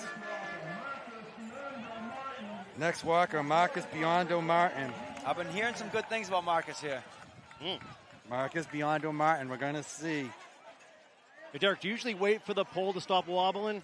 Yeah, you give it a minute. You want to make sure you got an even running surface there. There he goes, Marcus Biondo Martin. Not a bad walk. No, not Walk bad at all. quick Yeah. strides. Dominic Pioni, Now we've got some first-timers now. Well, yeah. walking in memory of his grandmother, Nonna Maria. Dominic Pioni, walking in memory of his grandmother, Nonna Maria. There he goes, Dominic Pioni. Great high school soccer Good walk player. there. Tremendous. The cap went flying. Went deep into the tournament. Justin Folk walking for his wife Gia and his children I know Sky, Joya. Scarlett, and Aiden. Yeah. Justin Folk. Oh, there he goes. Is he in a Speedo up there? I think there's a few. I looked There up are last the few. second. A good walk in a Speedo. Next up is Tyler Rogers, walking in memory of his grandfather, Papa Lou. This is another Tyler great Rogers, Oh, yeah. good friend of Andrew with Streamography. kid. Always a smile on his face. Oh, Even good after fall, that. Ty. Next up, Steve LeBlanc Jr., his first time walking. Familiar Greasy pole name. Oh, absolutely. His dad was a champ. His father was the stopper. Yep. Shut down. He was the first one to win after Peter Black's reign. There he goes. There we go. Good walk, Steve. Last walker, Douglas Massey. The last walker of the courtesy round, and then we go to round 2. Will be up for grabs. There goes Douglas Massey. That's it. The courtesy Big round's right. over. Oh, yeah. Now it begins. 2025 Friday Greasy Pole. It's all up for grabs at this point. The courtesy round's over. You hear the crowd now. It's up for keeps at this point on. First person to grab the flag wins and is the first walker tomorrow. Here we go. Frankie Friday Nail. He wants to get rid of the nickname Friday. It's not a great nickname to have. Looking 19 for years. Frankie Saturday. Frankie Saturday Nail. That's what he wants. Rolls off the tongue. Well, and here come the newscopters now. There he comes. It's great seeing how big this event's become. It's awesome for the community, awesome for the Fiesta committee. Frankie Nail, second round, first walker. Frankie Nail. Another great guy. Derek, what's No like doubt. what did the first win, that Friday win, mean to you? I mean, it's unbelievable. There he goes, Frankie Nail. Frankie Nail. Frankie Oh, what a Nail. walk out of Frankie. We might not be Frankie here Nail. long, guys. It's for everyone, it's a childhood dream when you grow up down here watching every year and you see the guys come up out of the water. They're covered in grease. They've got the flag.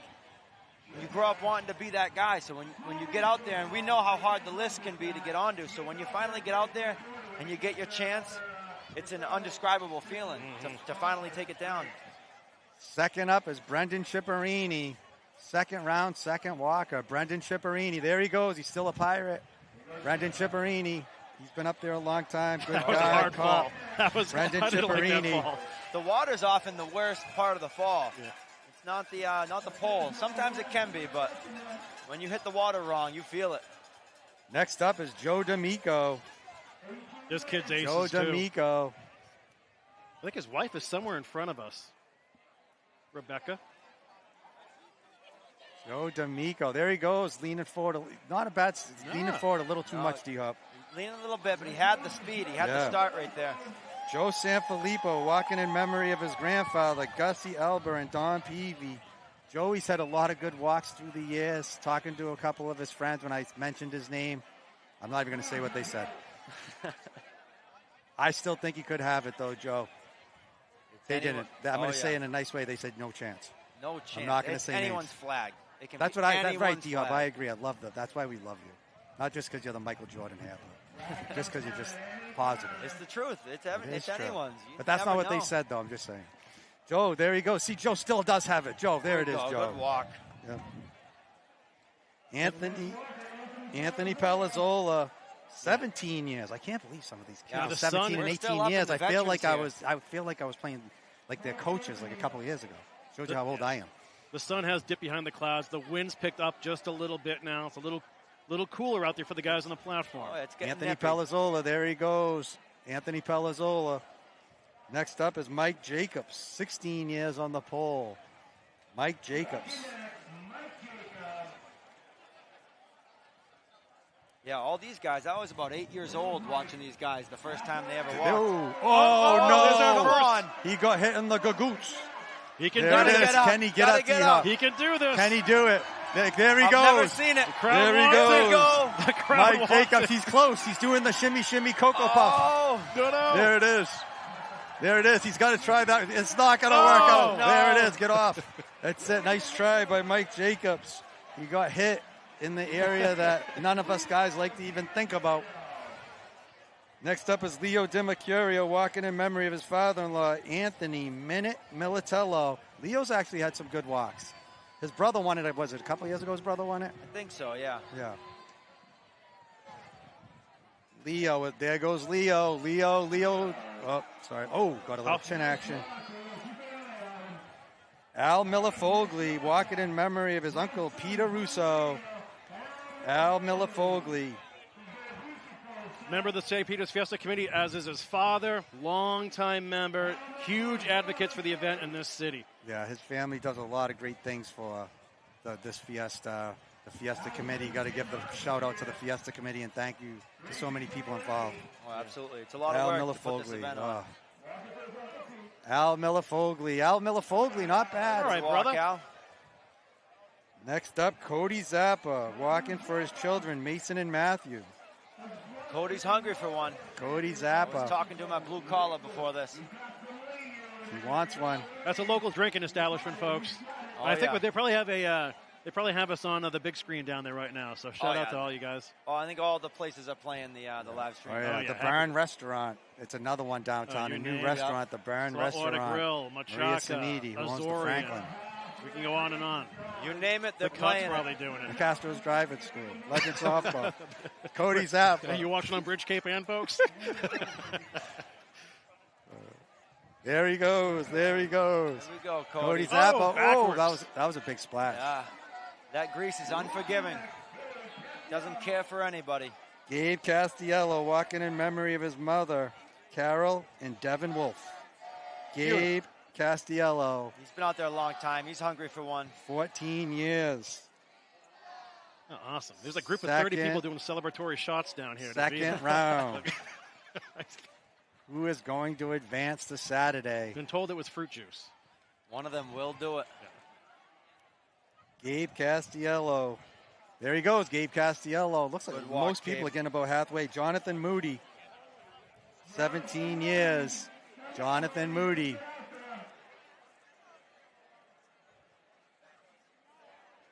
$2,025 Greasy Pole Friday.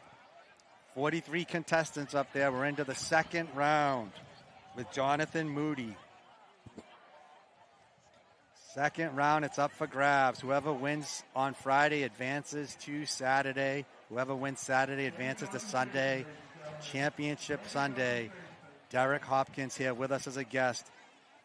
Going down maybe as the greatest walker of all times. He's in the discussion. I know he doesn't like to hear Settle it, but down, we got John. to It's a big maybe. you got to It's a talk big what it maybe. is. You got to talk what it is. Big maybe. It's anyone's out there. I agree. And there's always a guy in front of me. Absolutely. And there goes Jonathan Moody. Jonathan Moody halfway, and then, walk. another tough drop. Here comes one of the favorites. DeCoste. D-Hop called, says Cam DeCoste. It's one of his picks. He's a Walking in hilltop memory guy. of his father, Dean DeCoste. Dean, his dad, was an unbelievable guy. Dean DeCoste. Cam's walking in memory of his dad. Can he take one down for dad? Cam DeCoste. What do we say? Second round. 12th walker with 12 years experience. He had a great walk his first walk. Yeah, he did. A lot of grease at the end there to Cam trudge through. DeCoste. Cam knows, Derek, that he might not get another chance. There's been some really good walks. Cam definitely. DeCoste. Got to capitalize here. He's taking his time. Shows you the importance of this walk. Cam knows, and there he goes. Cam to coast halfway. Cam to coast. Oh, shot out of a Good cannon. walk, Cam. Good walk. 3/4, and he had a little hiccup that he recovered from, too. Cam. It's one wrong step out of 40. Right. It's very easy to do. Andreas Saputo.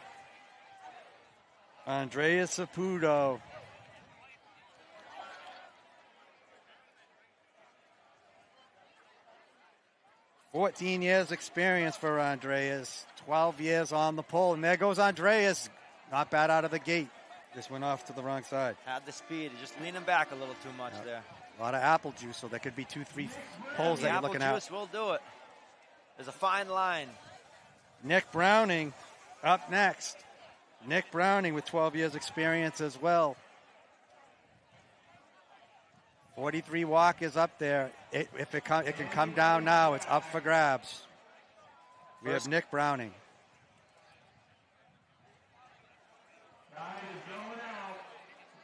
There goes Nick Browning. Nick Browning. There we go, Nick. Good walk. Next up is Dom Nicastro with 12 years experience. Can Dom take it down? Dom Nicastro, does he have what it takes to get to Saturday? It's first come, first serve by now. What would this family party be like, John? It would any party at this point, if you take one down, D-Hop knows what it's going to be like. Yeah. It would be a bash. Anyone that wins it, it's going to be a bash. Oh, yeah. Derek knows better than anyone. He has 6 of them. Minus 2 COVID years. It is what it is at this point. It is. Dom Nicastro. There he goes, Dom Nicastro, and there he goes, Dom Nicastro. Next up, Quick drop. Peter Azzaro.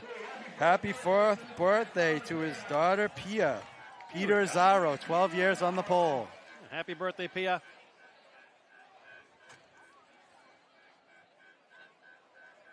Here we go. Peter Azzaro.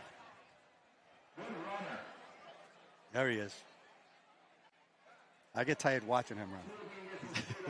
He runs so fast, it's insane. But like the people do a 10-minute mile. He's one of those guys that do like a 3 to 4 minute mile. I mean, he used to crush the road races. Peter Azzaro, there he goes. Peter Azzaro, he's halfway. Peter Azzaro. Oh, good walk, brother. Good showing. He doesn't run like that, I promise you.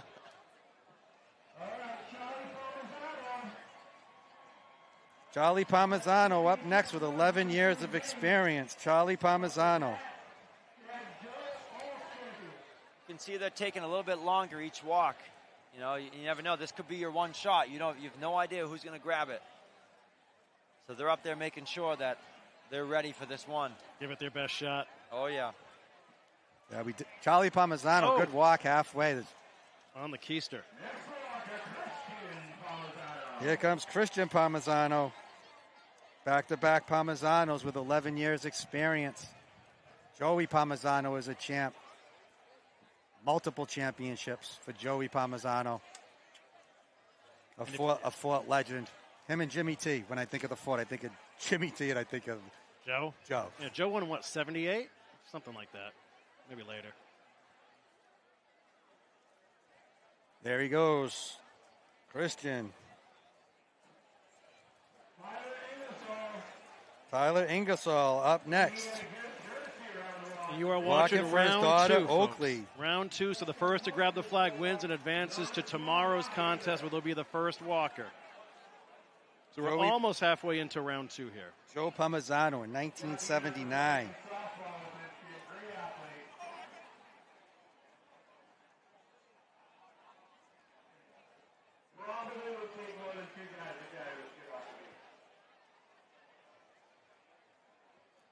Here we go. Who's going to get to Saturday?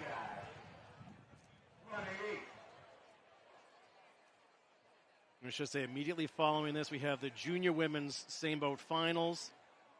Joanne Fortier will be here with us for that. Here we go, Andy. Ooh, good walk. good Team drop. 5 right there. It's a good walk. We also want to say that Derek is actually going to be with us tomorrow as well to give us some color commentary I'll be for right the back. event.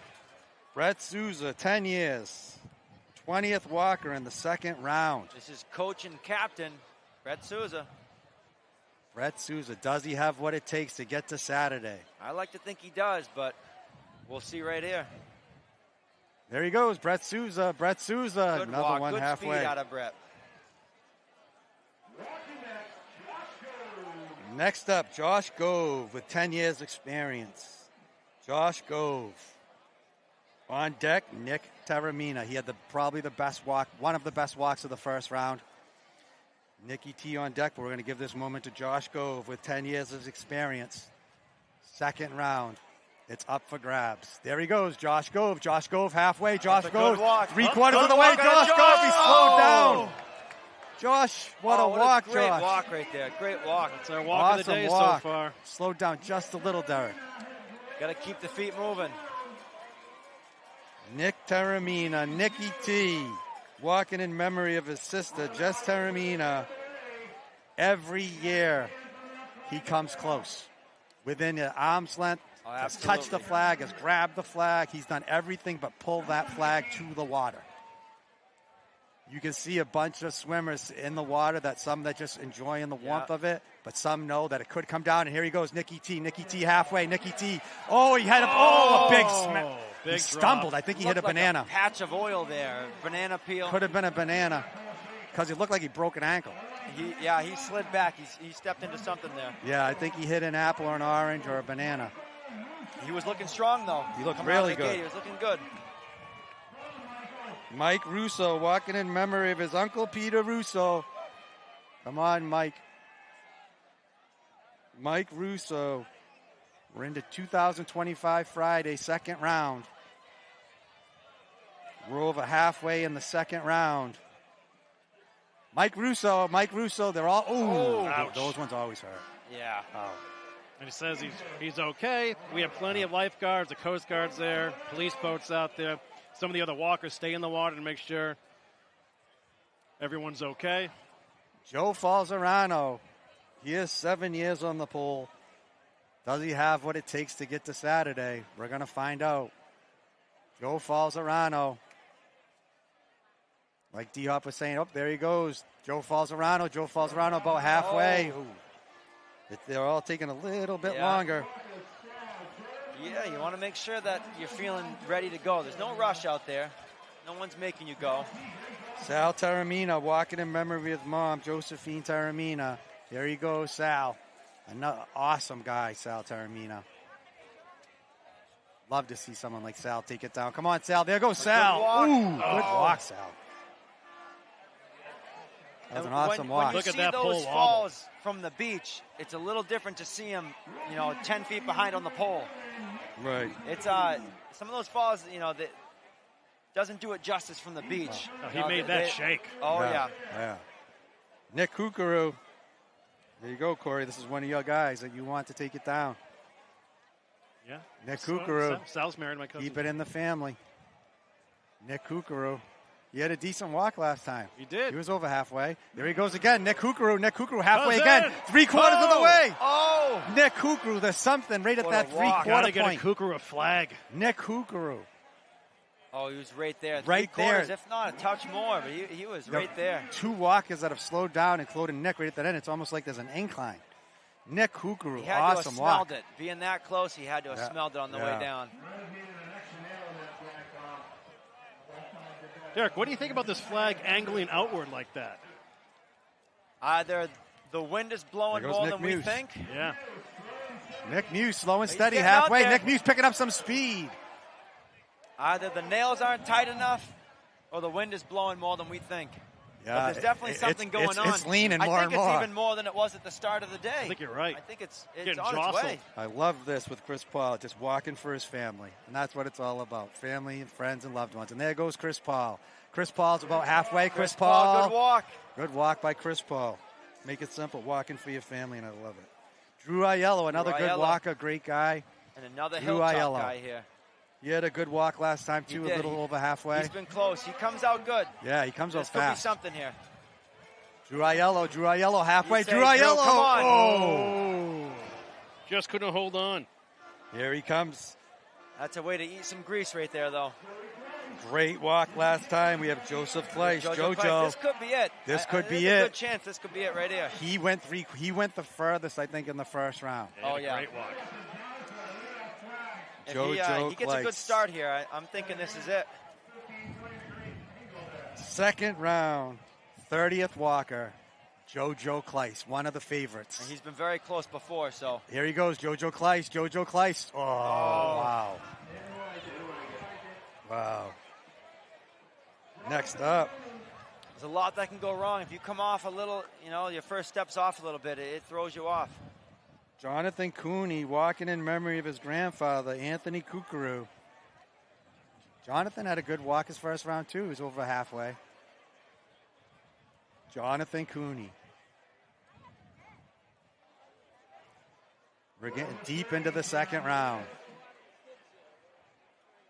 Jonathan Cooney, there he goes. Jonathan Cooney, not a great start. He came out wobbly. A little wobbly, a little slow. Next up, John Philpott. John Philpott, tall, long strides. He's an athlete. No doubt about it. Good athlete here from the Philpott family. He's got those long strides. There he goes, But Jonathan can he Philpott. cross the pole?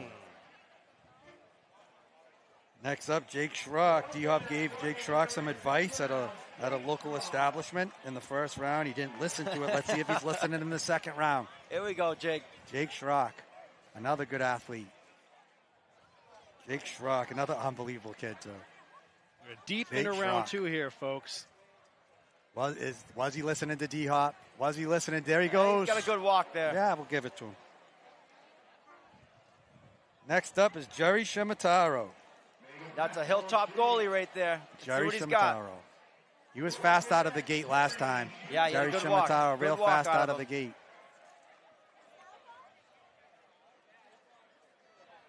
Nice crowd here on the beach today. More beach to play with now with that tide going out.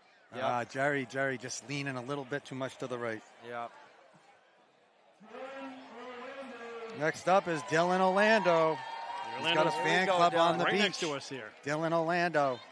Yeah, family close by. I believe I saw his sister. Yeah, she's right down there in front. Here we go, Dylan. Dylan Orlando. We're getting deep into the second round. There goes Dylan. Here we go. Get Dylan out there. Orlando. He's I slow and want- steady. Get Slow out and there. steady. I like the There it is. thought of a slow walk winning it. I just like. Hey, you can win fast, you can win slow. It doesn't matter what you do. As long as you keep the feet moving, you can get out there to the end. Terrence Orlando walking for Vincent Orlando. Terrence Lane, sorry, walking for Vincent Orlando. Terrence Lane walking for Vincent Orlando. Next up, Andrew McComsky walking in memory of Phil McComsky.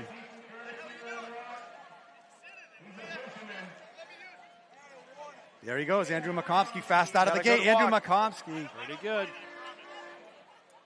Sometimes you lean a little bit too much, and you just know that you can't recover from it. And that's when you see those jumps off right there like that. You know you've leaned a little too far. Marcus Biondo Martin. D-Hop said that he has some talent here. Yeah, I heard some good things about Marcus here. There goes Marcus. Marcus, good start. Marcus halfway. Oh, it's a good walk. Impressive. Dominic Pioni walking in memory of his great-grandmother, Nona Maria. Dominic Pioni. Many good athletes up there, and this is one of them. Dominic Pioni. Second round deep. There goes Dominic Pioni. Good start. Straight Got a up. good Dominic walk Pioni. right 3 here. quarters. Good walk. Dominic Pioni. That's a Dominic good- Pioni. Oh! That's the best walk yet. I mean, that hand mark at the end of the pole looks like it's a foot away. Right. I He mean, needed one more step, one more I think. step, One more especially the step. way that flag's leaning. The way it's leaning, you're going to have momentum coming off that pole. Oh, yeah. Well, it looks like it's ready to fall, as long as you can get a hand on it. Justin But you Fichette. got to get out there. It's happened before, folks. The flag has fallen on its own. Justin Fichette. There he goes. Justin Fichette walking for his wife, Gia, and his children, Sky, Scarlett, and Aiden. Next up, Tyler Rogers. Here we go, Tyler. Tyler Rogers walking in memory of his grandfather, Papa Lou. Tyler Rogers, there he goes. Tyler Rogers, halfway. Get out there, Ty.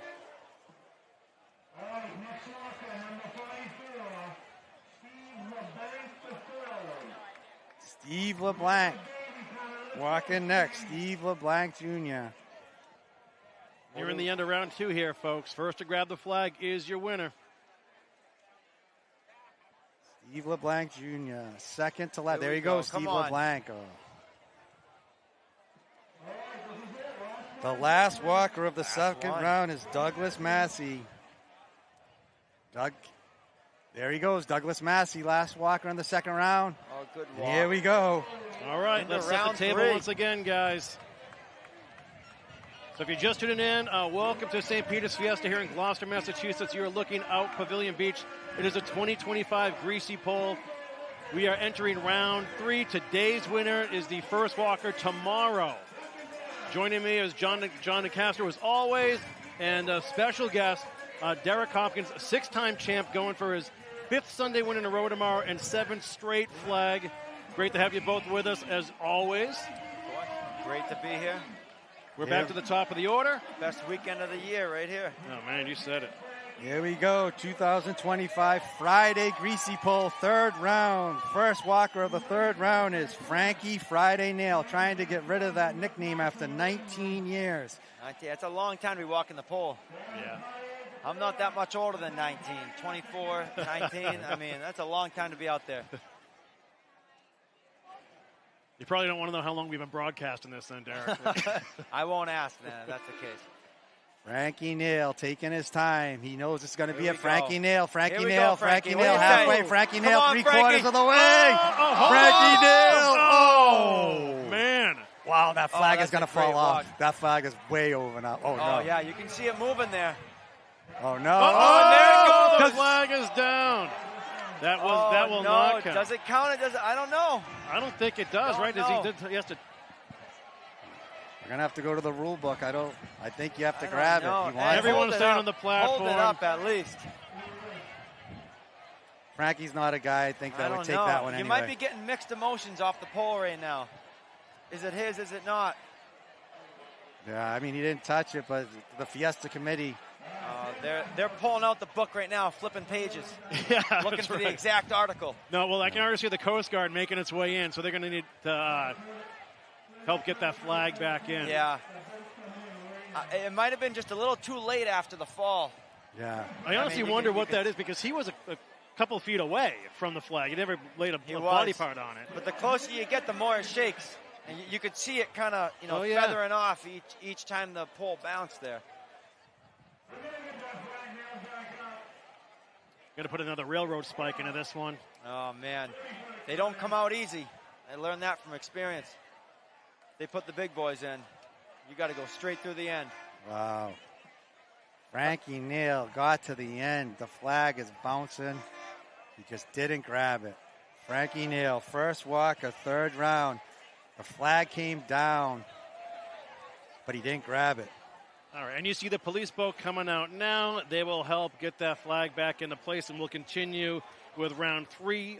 Frankie Nail, just then, that walker was the first walker of round 3. So we've already surpassed on Friday, that Greasy Pole. It is first man who grabs the flag wins. They become the first walker tomorrow. We do it all over again. Saturday's winner advances to Sunday, and they will be the first walker then. The second walker will be Derek Hopkins.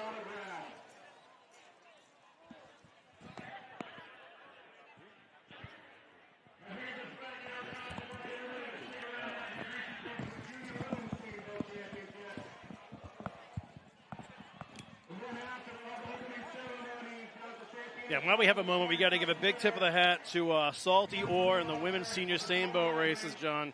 Wow. I mean, they blew the doors off the competition today, and they had hard competition too.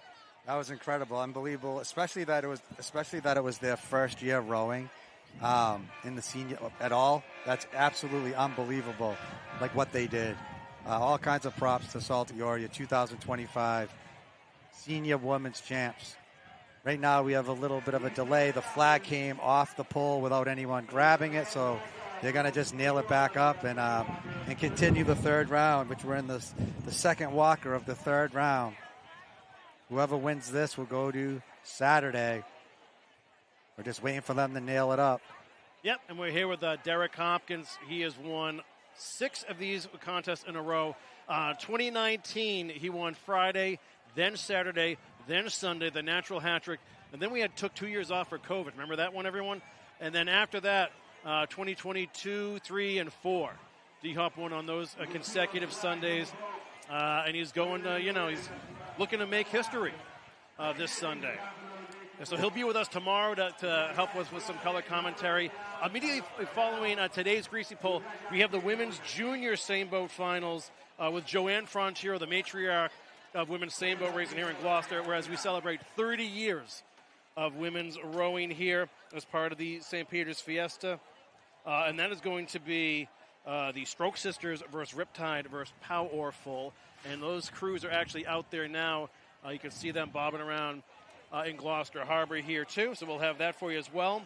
And then tomorrow we will have the men's senior semifinals, followed by the Saturday Greasy Pole, immediately followed by the men's junior semifinals.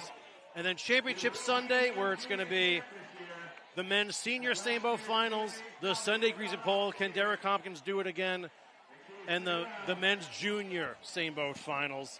This is the 98th year of St. Peter's Fiesta here in Gloucester, Massachusetts. You're looking live at Pavilion Beach. We are in a bit of a delay now because the flag inadvertently came down. It was a victim of the wind and a lot of wobble with a lot of walks we've had so far. We've had almost 90 walks so far this afternoon, and it just got jostled out, so they are affixing that back to the end of the pole. And then we'll get going again with walker number 2 in the third round will be Brendan Chipperini. And you see all the guys out there on the platform. That's a 12-by-12 platform about 200 yards off the beach here in Gloucester. It may not seem like that, but it is. You can also see that the tide is actually going out. We have a larger crowd here on the beach this year because there's more real estate to work with. Now, with a lower tide, that means it's a longer drop from the pole for the walkers, but it's a shorter swim back to shore. And when someone grabs that flag this afternoon, they're going to be hoisted on the shoulders of the fellow walkers, carried up here to the beach in front of everyone here, the throng, and they make their way up at Beach Court, right past us where we're doing today's broadcast, down Commercial Street where there's a Greasy Pole shrine, and then the altar in St. Peter's Square, and then who knows what else is going to happen that winter. It's going to be a long night of fun, and then, hey, back at it tomorrow. Yeah, let's talk a little bit about the senior same boats tomorrow, men's division. So we have ZFG is your 2024 champs, and they won it in 22 as well. The coach is Paul Gigaloni and Mike Harmons, the scuttler. Wednesday's eliminations, you had the 3 favorites that were supposed to win those races, take down those races, which was Chaos, who's a 7-time champ. They'll be racing tomorrow against Midnight Hammer. That boat has Vito Gigaloni as the coach, and you also have Joe Belbo as the scuttler. And then you have Iron Wake, one on Wednesday as well. So you'll have Chaos, Midnight Hammer, and Iron Wake. That is Andy Orlando's crew with Iron Wake. So you have 3 crews, going to be a great race going up against ZFG. 2 of those crews, 2 of the crews will advance to Sunday against ZFG, your 2024 champs. So tomorrow, seniors, Chaos, Midnight Hammer, and Iron Wake. Folks, since we have time, we might as well give you some fun facts here about the Greasy Pole. This competition actually started in the Mediterranean in Italy around 1350. The early Greasy Poles here were actually done off where the Fort Playground is. If you're familiar with the area, that would be to the left of the platform. It was pretty dangerous, though, back then, so they actually moved to this platform. But back then, that was 1931 when the Greasy Pole began. I remember because my great-uncle Red was actually a participant in that first Greasy Pole back in 1931. Like we said, that platform is about 12 by 12. There's a 46-foot-long pole covered in biodegradable grease. 40 feet of that pole projects out over the platform with a flag nailed to its end. You're going to actually witness that momentarily. And depending on that tide, that pole can be 25 feet above the water. It is a low tide now. Low tide here in Gloucester is just before 7:30 p.m. Eastern Standard Time. But it also means there's a shorter swim back to shore. And because those guys are going to be pretty exhausted coming back in. It's a long swim. 2 football fields coming in. Think about that for a second.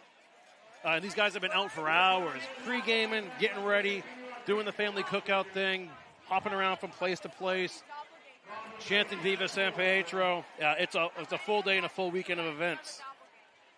Now, this platform was actually destroyed in a storm in 2011. It was rebuilt by the St. Peter's Fiesta Committee and the community for $85,000, which is great. And it stays in the water here year-round. And they're not allowed, if you walk in the pool, Corey, so once you get into the official pool, 18 minimum, you're not allowed to practice at all. So you can't swim out there and practice on it. So these guys, their only walks are now, unless they've walked in the past. With us is Derek Hopkins. Derek Hopkins is a 6-time champion, 6 in a row, 2019, 22, 23, and 24. 2019 was the three-peat, Friday, Saturday, and Sunday. He's going after 7 in a row, which would tie Peter Black Frontero, who won it 7 years in a row from 87 to 93. Peter Black won it in 1984, which he was 14 years old. Now you have to be 18 years old to walk it, but he won it when he was 14 years old, Corey. We remember because we were kids when he was a kid. He's older than us, but he was 14 years old. Now you have to be 18. He was a part of Fiesta in our childhoods as Zazitz was. Yeah, and fried dough. Peter Black Frontero, who walked and walked for his dad, is Joe Black Frontero. Back then they didn't have Friday, so he never even walked a Saturday because he walked for his dad on Sunday, who was a champ as well. So Peter never walked a Friday or a Saturday. So he has 9 titles, 7 in a row. All 9 are on Sunday. Other greats that we have for walkers that are just fun factoids for you is Selvey Benson has 10 titles. When Selvey walks, some of the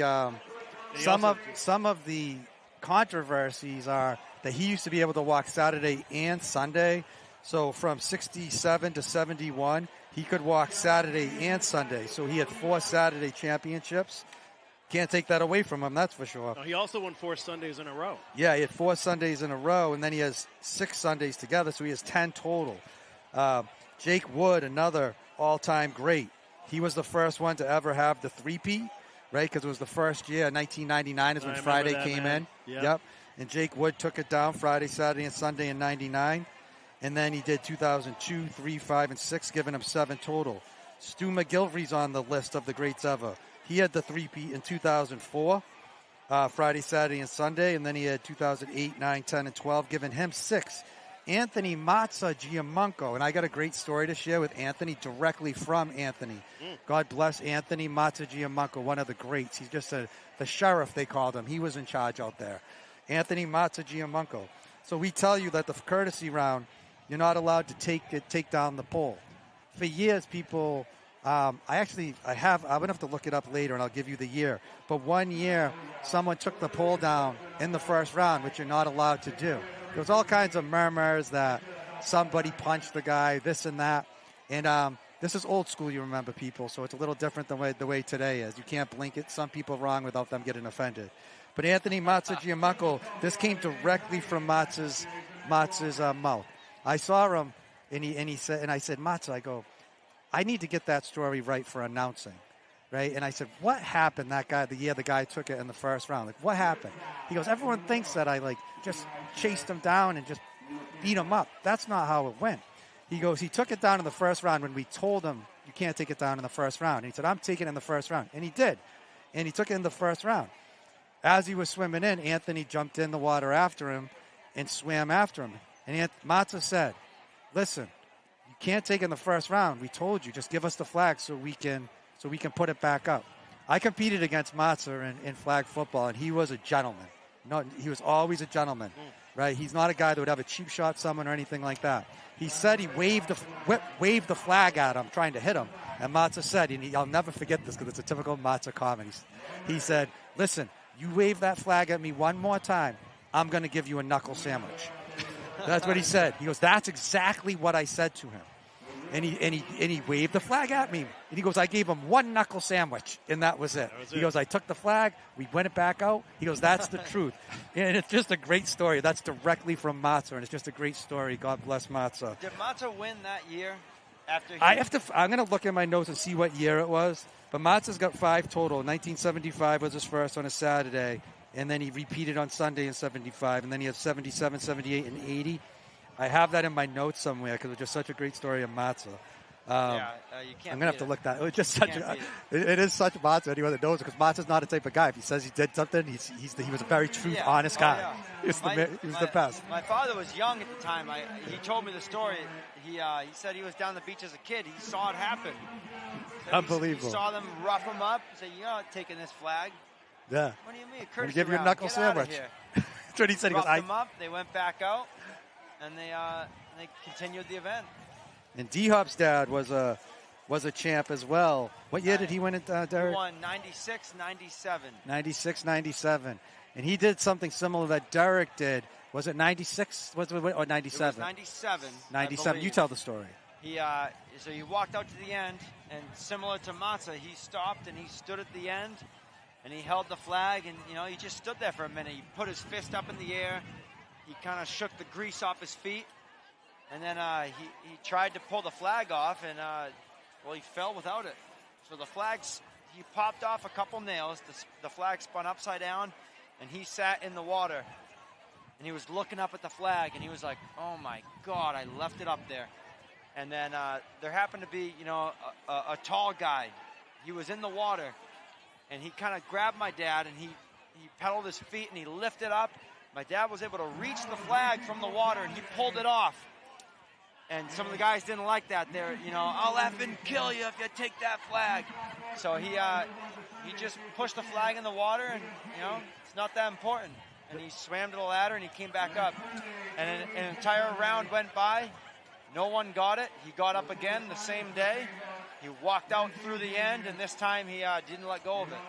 Made sure he went down with it. I legit remember that whole thing clear as day. It was awesome. I do too. The fact that it got all the way around again and it just happened to go back to him, and he got it. The odds of that, Well, then you did it. So in 96, it happened to Derek's dad in second round. It didn't come down. It got back to him in the third round. He took it down. And then last year, D-Hop did the same exact. He went to the end, but he grabbed the flag, twisted it down, and the flag didn't come down. And then it got all the way back to D-Hop, and he took it down in the third round, identical to the way his dad did. Unbelievable. It was just awesome. Yeah. It was just a great story. I was fortunate for it to come around. Yeah. But at that point, I just kind of, when it happened to me, and I sat in the water, I looked up at it, and I knew, you can't take it off. It was high tide, so I could reach it without any assistance. I could reach it.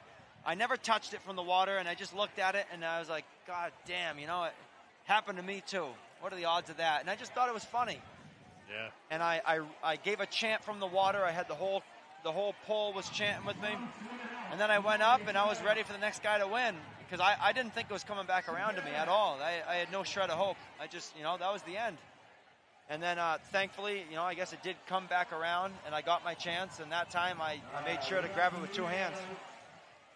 So, tell us your walking style, because to be able to just dominate the way you dominate, and I've seen other videos before you even got on as an adult.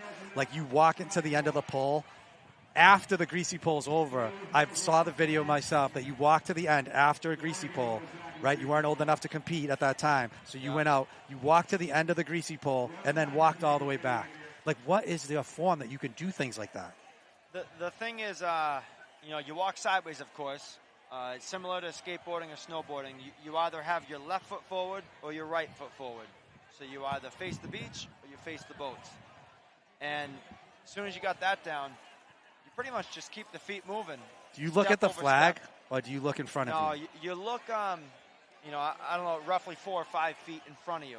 But always 4 or 5. You don't look halfway, and then you get halfway, and now you're looking down at your feet. Now you're screwed. Now you're not looking ahead. So it's always about 4 or 5 feet in front of you, and you just continue to scan. You keep your feet moving. I personally think you have to have a decent pace. You don't have to be too fast. You don't have to be slow, but somewhere in the middle, as long as you keep your feet going and you keep your head forward, and then you try to adjust as you fall during your walk. Right. When you get to when you think of the greats, Peter Black, Selvie Benson, Jake Wood, Stu McGillivray, Anthony Mazza, like they all had a similar pace. They weren't too fast. They weren't too slow. I didn't get the privilege to see Selvie Benson during his, during the heart of his career, but the rest had that similar.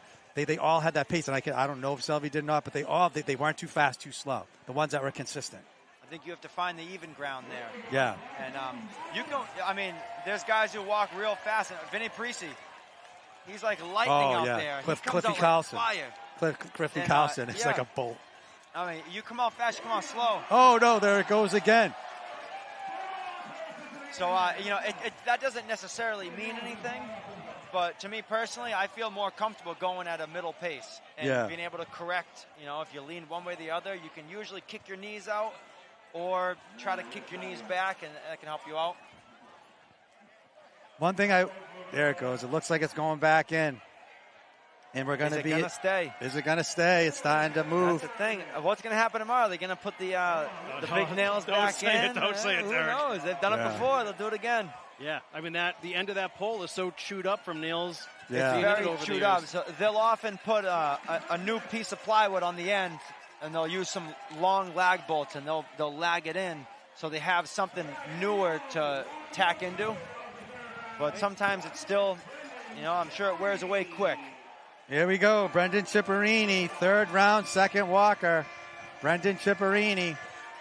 All right, this is walker number 2 in round 3. Brendan Ciparini, after a brief little delay because the flag came down without anyone grabbing it.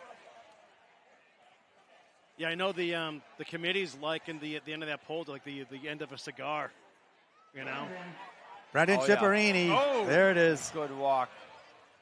Third walker, third round, Joe D'Amico. I don't think it's going to go past this round today. I think one of these guys, there's been a lot of close walks. I think this will be it.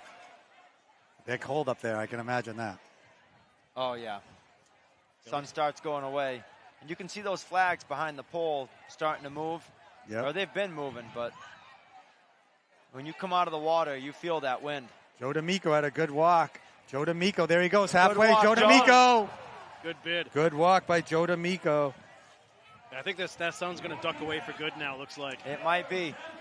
Tomorrow's not looking great. Last I checked. It was better than we thought, but what do you think? I haven't checked in a little bit. I know it changes pretty frequently when you look on your phone, but I'm hoping they get something good, but it wasn't looking good the past week. Joe Sanfilippo walking in memory of his grandfather, Gussie Albert and Don Peavy. Here we go, Joe Sanfilippo.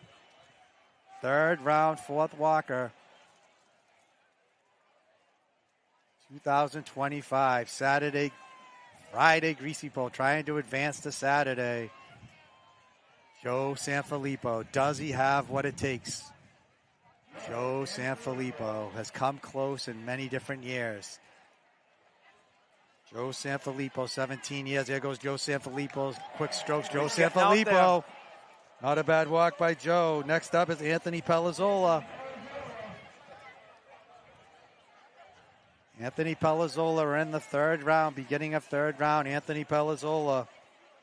There's been a lot of good walks. A little bit of a delay, so some of these guys are cold. Can they pull themselves back together and get some good walks? Anthony Pelazzola, there he goes. Anthony Pelazzola halfway. Next up is Mike Jacobs. Not only have the walkers been out there for a while, but you have the junior women's crews out there who've just been idling for an hour. Yeah. Mike Jacobs quick. Mike Jacobs. It was so quick, I missed the whole walk. I missed the start. Leo DiMercurio walking in memory of his father-in-law, Anthony Militello.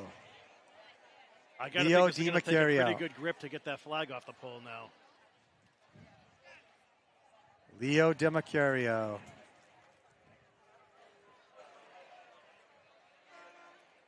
Here we go.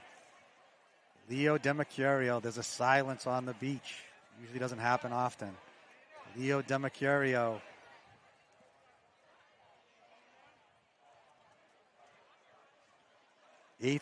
Seventh walker of the third round. Leo DiMercurio. There he goes. Leo DiMercurio halfway. Leo DiMercurio. Leo DiMercurio. And a flip. And a flip. Al Miller Foldley. Al Millefogli walking in memory of his uncle, Peter Russo. Al Millefogli. What do you say, Al?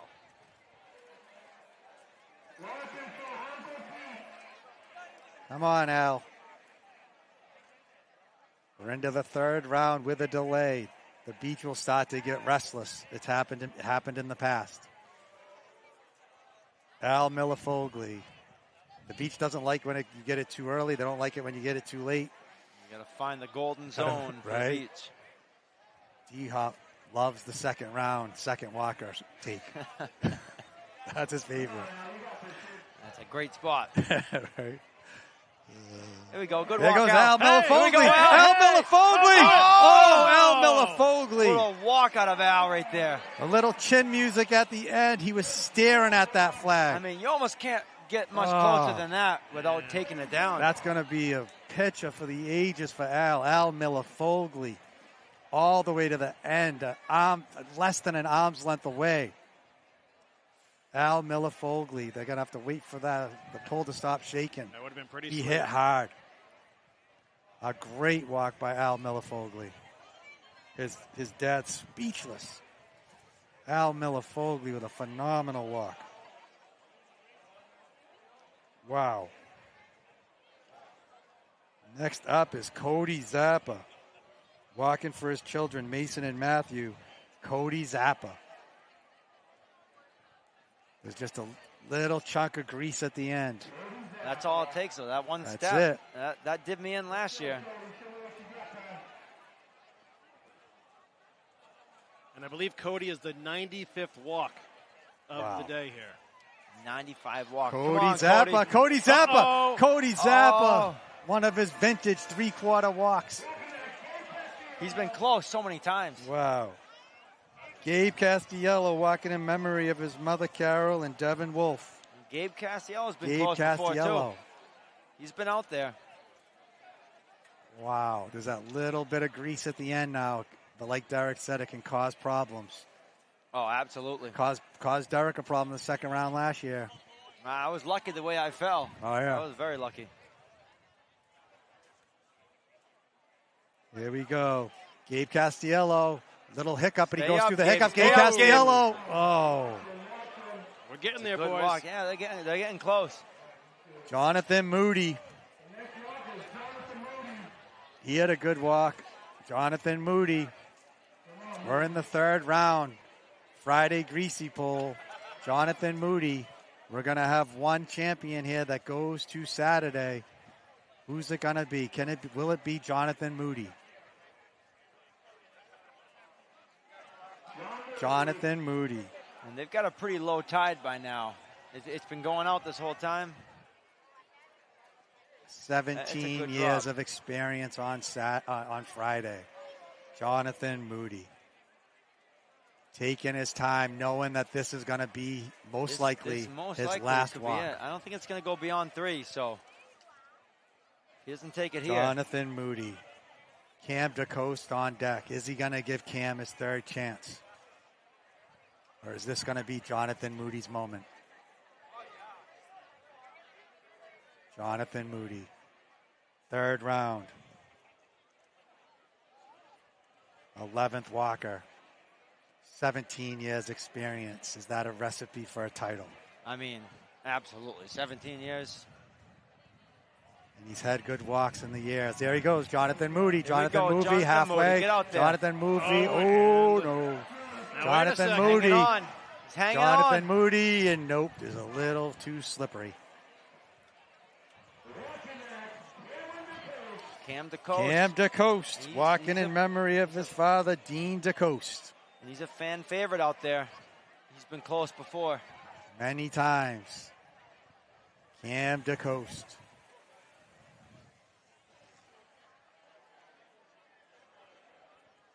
The beach is starting to get a little bit restless, especially with a little bit of a delay. Oh, and The with flag that sun fell going away down. now.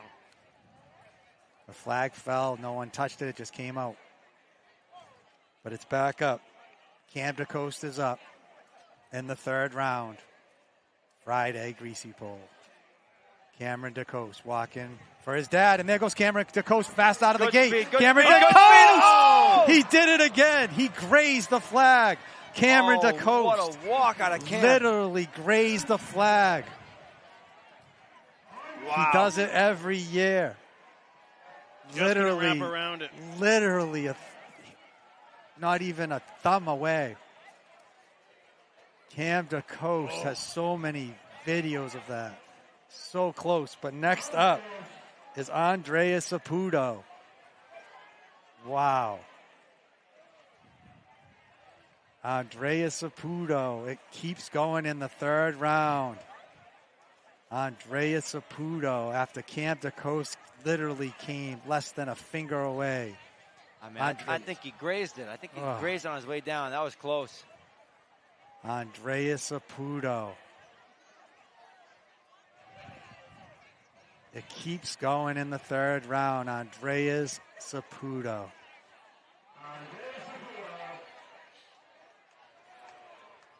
2025 Greasy Pull Friday. There goes Andrea Saputo halfway. There goes Andrea Saputo. Just a little bit off to the left. Good walk. Nick Browning. Up next is Nick Browning. The third round continues. This is now, gentlemen, the 100th walk of the afternoon. 100th walk, huh? Now, last year on Saturday, Tyler Parisi won. He was the 159th walker. 159. 4 rounds, right? Yeah, that was a long day. It was cold. 159, though. That's a long afternoon. It is a long afternoon. There he goes, Nick Browning. Get out there, Nick Browning. Nick Get out Browning. there, Nick Browning. Ooh. Dom Nicastro, 12 years on the pole. See what Dom can do. Last walk, I blinked and I missed it. Dom Nicastro.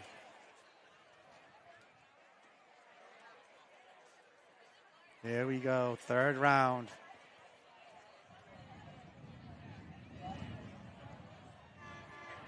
The sun's gone down, the wind's picked up. The Fiesta clouds, if you would, have rolled in.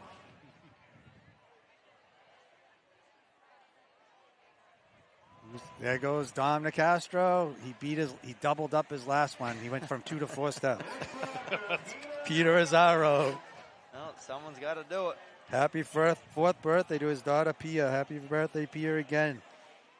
At least again, these birthday wishes, Pia. Can Peter take it down for you?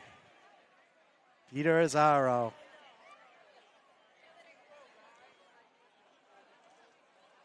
"12 years on the pole. Peter Azzaro. He has long strides.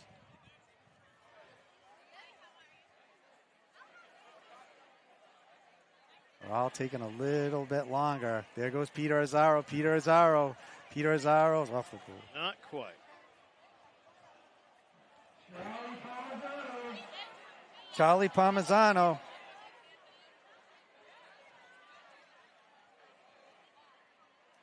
if you're just tuning in, folks, you're watching the 2025 Greasy Pole Contest and Seine Boat Races live from Pavilion Beach in Gloucester. It is the 98th St. Peter's Fiesta. We're with you all weekend long, starting at 4 p.m. Eastern Time. And we are nearing the middle of round 3. The first walker to grab the flag is your winner, and we are the first walker tomorrow. Charlie Parmesano. Good speed coming out there, Charlie Parmesano. Next up, Christian Parmesano.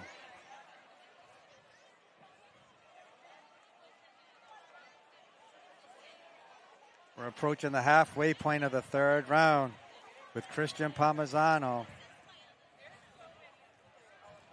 We're looking for a Friday winner to advance to Saturday. There goes Christian Parmesano. Next up is Tyler Ingersoll. Tyler Ingersoll.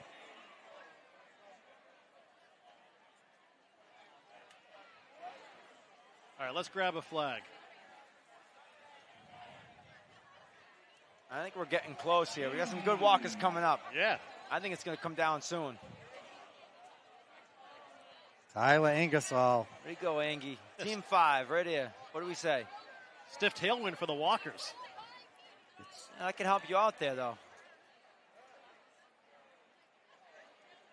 Tyler's taking his time as more and more grease comes off. Yeah, it's understandable. Yeah.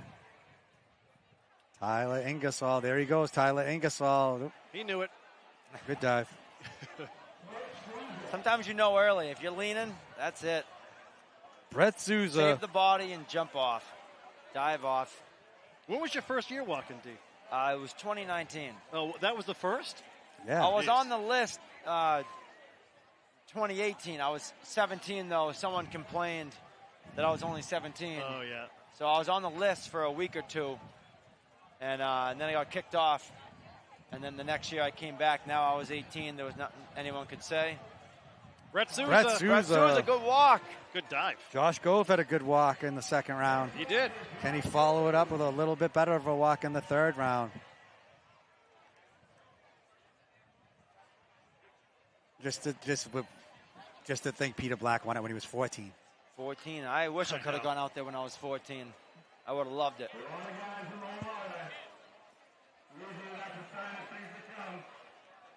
Yeah, times are different. Yep. Times are different. Josh Gove. My great uncle Frank Catania, he won in 1959 on Saturday. Josh Oh, Gove. what a walk. Josh Gove. Another good walk by Josh Gove. He was out there.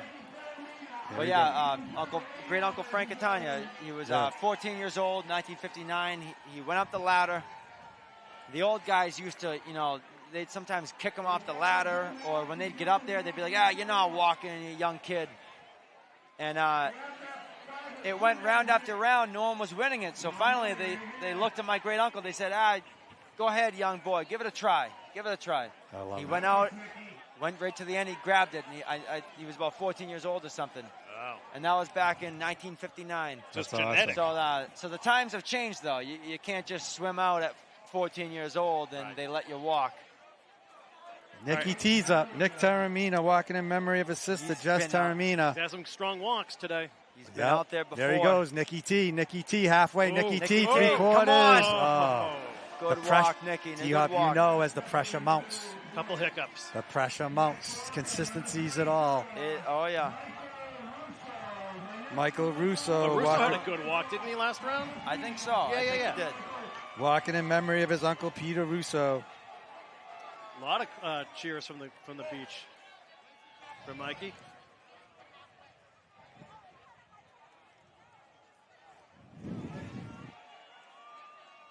Mikey Russo.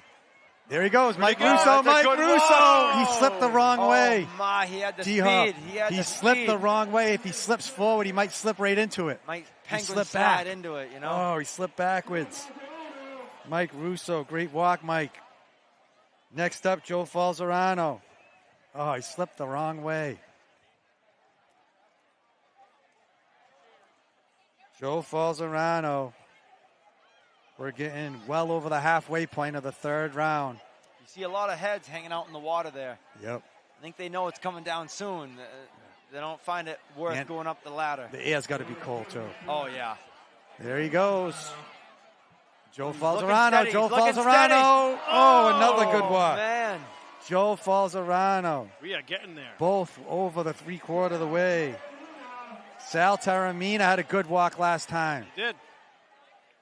Sal had a great walk last time. He crushed the pole on the way down, though. Yeah, walking in memory of his mom, Josephine Taramina. Come on, Sal, take one down for Mom. You had a great walk last time. You probably need one more step. Sal Taramina, does he have what it takes to be the 2025 Friday champion? A great walk in the second round, and there goes Sal. He's out at the gate halfway, leaning forward. Oh, And he means it when he goes. oh, he leans forward hard, and I feel bad for the pole. He hit just like football. He hits the same way as the pole as he does in football. I wouldn't Just- spray any rubbing alcohol on my chest tonight if I was. I would never want to be on the opposite side of the ball against him. He just crushes you. Wow. Nick Kukuru. He had a good walk. Nick Kukuru, 26th walker of the third round. Nick Kukuru.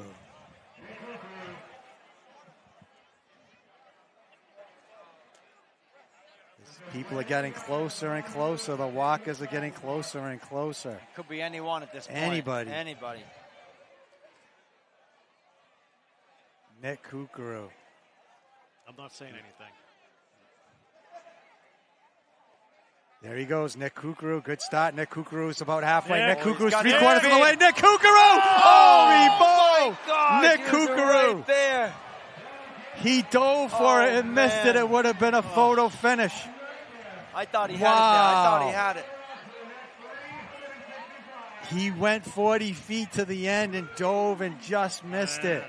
Put a pin in that for a Wow. replay. Oh, Nick he Kukuru. just waved past it. Now it's Nick Muse. Nick Kukuru just missed it. I'm not sure you can get closer than Wow. that. Similar. We've seen a couple walks like that. Wow. They were right there. I thought for sure that was coming down. Wow.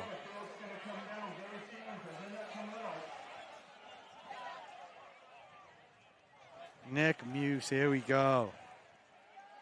A lot of close walks at this point. Third round, well over the halfway point. Nick Muse. There goes Nick Muse, slow walk. There he goes, and he's off. Steady, playing it safe. Chris Paul walking for his family. Chris Paul.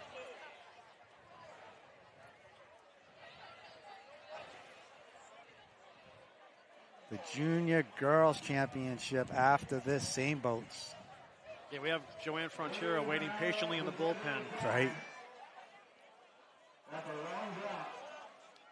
We've had a handful of really close calls, folks. We are on the verge.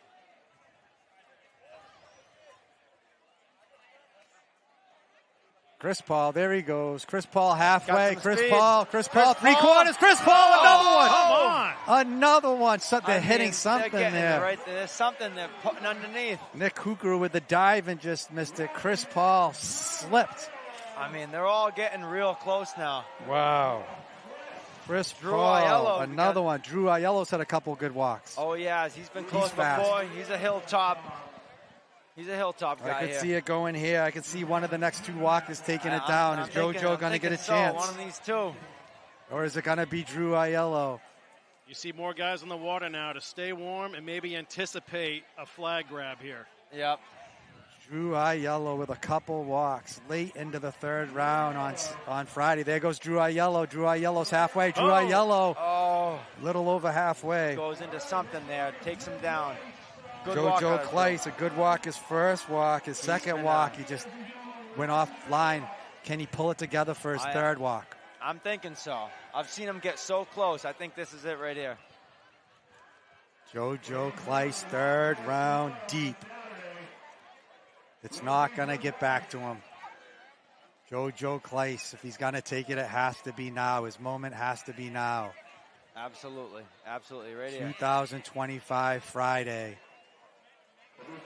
The 30th walker in the third round is JoJo Clace, Joseph Clace. People are scraping the flag. The last 3 out of 5 walkers, and there goes JoJo Clace. JoJo Clace halfway. JoJo Clace 3/4 of the way. He's JoJo looking Clace. good. JoJo He's Clace. looking good. He's got it. JoJo Clace. Your 2025 Oh, Friday boy. champ. D-Hop called it.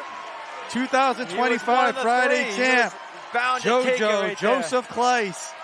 There you go, folks. We're going to focus on Joe in the water with the other swimmers. They're going to carry him up the shore, make the swim back in. D-Hop called it. JoJo Clace. A great walk. He's had good walk after good walk, year after year. It was bound to come. Absolutely bound to come. JoJo Clace. 2025 Friday champion. I think it was Walker 115 or 116 today. Great run. Wow, a lot of good walks, but the day They were- belongs to Joseph JoJo Clace. Oh, what a 2025 Friday champion. And how cool is this shot, folks? Everyone Wow. helping Joe. They're going to hoist him up now, bring him into shore. And they'll be walking right past us here, which is great. He is your 2025 Friday champion, Joe Clace. He'll be your first walker tomorrow. He'll be your first walker tomorrow, no doubt about it, JoJo Clace. Welcome to the Saturday pole. First, there's nothing like the first walk. Yeah, that's pretty cool. Untouched grease from start to finish, and you get to be the one to open it up. And he had 5 years of walking under his belt. It was nice to see him advance, you know? Oh, absolutely. He was one of the kids. We were out there when we were younger. When I was 12, 13, 14, he was one of the guys that would be out there, so it's well-deserved. Yeah. Great stuff. There it is, Joe Kleitz, your 2025 Friday champion. He's swimming in. People pulling him down. D-Hop, you know what that's like? People yanking on you. You feel like you're going to drown. It's, it's crazy. It almost goes by so fast you don't even know. You can't even remember exactly.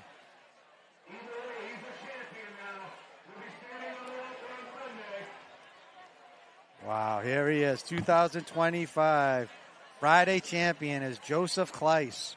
Going to be the first walker on Saturday. And will he have what it takes on Saturday to advance the championship Sunday and be the first walker on Sunday to go up against his buddy, Derek D-Hop Hopkins? 6-time champion, 6 in a row. He's going for the tie of 7 in a row. Peter Black Frontiero has 7 in a row. Derek D-Hop Hopkins is going for that record. Yeah, D, how you feeling about it? You feel all right? I'm feeling good. I'm excited. Pretty cool position to be in, man. Oh, absolutely. Last year was sick, dude. I watching last year. That was pretty badass. He karate kicked him. I mean, I got lucky. I fell straight back, and thankfully I was going fast enough that my momentum carried forward. But to be honest, I was lucky at the end of the day that I fell the way I did.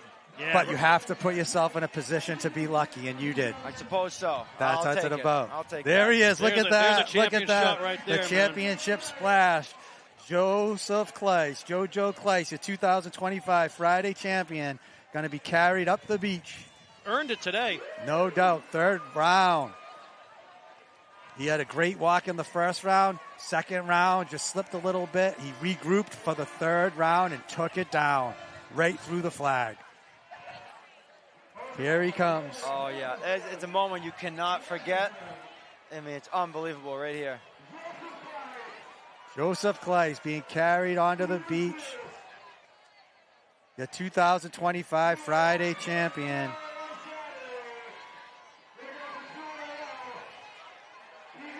Joseph Kleitz, they're giving him all kinds of fruit punch and water and apple juice. They're trying to hydrate him. They're trying to hydrate him. You got to have a couple. Yep, there he is, Joseph Kleitz, the 2025 Friday champion. Yeah, we'll see you tomorrow, Joe. Joseph Kleitz, the 2025 Friday champ. He'll be the first walker on Saturday.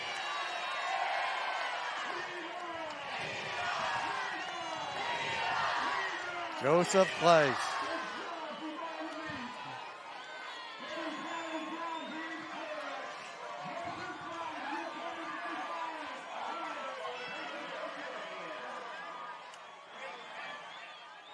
Unbelievable.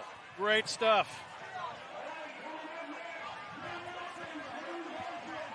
And there he is being carried up Beach Court towards the Greasy Pole Shrine.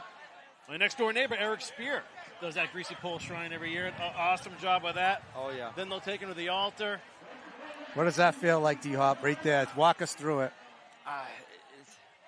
It's an incredible feeling. It's one of those things, like I said, you grow up watching it happen, and you always, you dream one day that you get to be that guy heading up there. And it honestly, it happens so quick. Before you know it, the whole night's over. And, that couple minutes that you ride up, you take in every moment that you have, and then before you know it, it's all over. But it's something that you won't forget for the rest of your life. Absolutely. Well, we're so happy that you can join us tomorrow, too, to see who's going to be walking in front of you on Sunday as you go for your 7th straight flag. Derek Hopkins, thanks so much for spending some time with us, thank man. you guys that was for a fun me. one, right? Well, unbelievable. That was a great poll. More It drama. is. I love it. We love it. Yeah. All right, we're going to be right back after this with the final for the junior women's same boat with Joanne Frontiero. Stay tuned.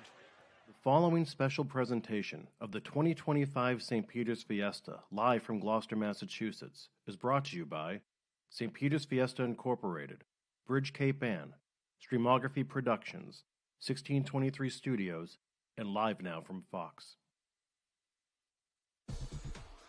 Welcome to Pavilion Beach in Gloucester, Massachusetts, for live coverage of St. Peter's Fiesta, a nearly 100-year-old religious tradition brought here from Sicily, where faith meets fierce competition on the water. For 3 days, we're bringing you wall-to-wall coverage of two of Fiesta's most iconic events, the Seine boat races, born right here as friendly rivalries between Italian fishing crews, racing the very boats they use to feed their families and our community. And the Greasy pole contest, a tradition dating back to 15th century Europe, once seen as a measure of manhood, now the most popular attraction on Cape Ann. This year, history and bragging rights are on the line. We'll have a bird's eye view of the elimination and final races in the women's, juniors, and men's divisions. And we all want to know, will Derek Hopkins win his 7th straight Greasy pole flag? Whether you're here in Gloucester or watching from an ocean away, Viva San Pedro! This is St. Peter's Fiesta.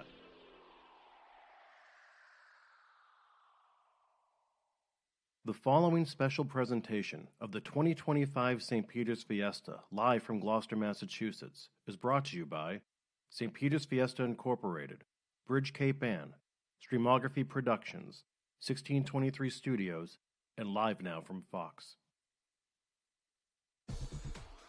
Welcome to Pavilion Beach in Gloucester, Massachusetts, for live coverage of St. Peter's Fiesta, a nearly 100-year-old religious tradition brought here from Sicily, where faith meets fierce competition on the water. For 3 days, we're bringing you wall-to-wall coverage of two of Fiesta's most iconic events, the Seine boat races, born right here as friendly rivalries between Italian fishing crews, racing the very boats they use to feed their families and our community. And the Greasy pole contest, a tradition dating back to 15th century Europe, once seen as a measure of manhood, now the most popular attraction on Cape Ann. This year, history and bragging rights are on the line.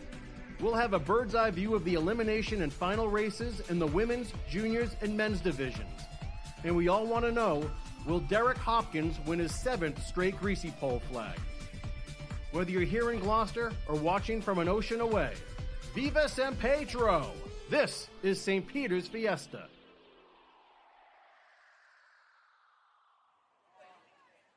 The following special... And we're back here at Pavilion Beach getting ready for the women's junior Seine boat final. Joanne Frontiero is back with us once again, the matriarch of women's Seine boat racing here in Gloucester. Thanks, Joe. Thank you. Pretty exciting Greasy pole, though, right? I guess it was. Yeah. Awesome stuff. All right, so what we have coming up now is Stroke Sisters versus Riptide versus Pow or Full. Now, I believe last year's champions, Lady Luke's, moved up because they won 2 years in a row. Is that? And there's an age thing, too. Okay, so gotcha. Got to be under 19. Okay, so we're going to get to that. We'll get to those rosters real quickly. The crews are out here behind us in the harbor getting ready, so we can turn around, folks. Okay. And Isaac, you can pull up the weather conditions right now. We'll see what's changed since we started a couple hours ago. So here is today's schedule. Here we have the women's junior Seine boat final happening right now. And currently on Pavilion Beach, it was dropped a couple degrees. We're down to 66 degrees. Pull it out. That wind is now south-southeast, 12 miles per hour, so it's picked up a little bit. And that tide is even lower. You see a lot more beach in front of us now. That low tide is going to hit around 7:30 tonight. And there's a little bit of chop right now. But, yeah, that wind has definitely picked up since we had the senior finals to kick things off when Salty Orr ran away with it. I actually saw Nikki Parisi from Age and Treachery, and she's been a co-host in the past, and she just had a big frown at first, and then she was like, but she was okay with it, you know. So awesome. All right, Joanne, just a couple words, I guess, on the juniors competing and what this means to have these young women involved in the Seine boat races like this. Okay, Riptide is a new crew this year. Yeah. And the other two have been here before. The winner from last year, like you said, moved up. So now it's anybody's race. There's no defending champ. And it took a while for us to be able to get juniors. But eventually there were so many women interested that they decided to allow us to have juniors. And it always started out that we could have like 3 crews. That was it. Yeah. And then now it's open.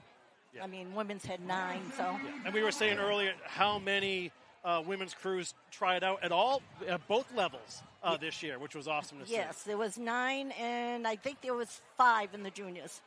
9 seniors. Great. All right, so we have, guys, we have today's lineups for the same boat race for the women's junior final, which is happening momentarily. All right. All right. Go ahead, Okay. Joanne. Okay, I'm going to do the red flag first. Riptide. No, wait, we got the Stroke Sisters. Oh, Stroke Sisters? Yeah. Okay. All right. The scuttler is Alex Rodolosi. The coxswain is Ashley Smith. The rowers are Sky Berry, Maya Jewell, Lexi Carollo, Anna Hafey, Ariana Scola, Siri Hale, Abby Lothers, Keegan Jewell, Dylan Gattano, and Eliana Parsons. All right. And they are in the Nina, and they'll be Yes. chasing the red flag. Blue, right? Is it red? What do you have? Blue. I have blue. Blue? Okay, they're chasing the blue flag. That'll be on the left of your screen. Okay.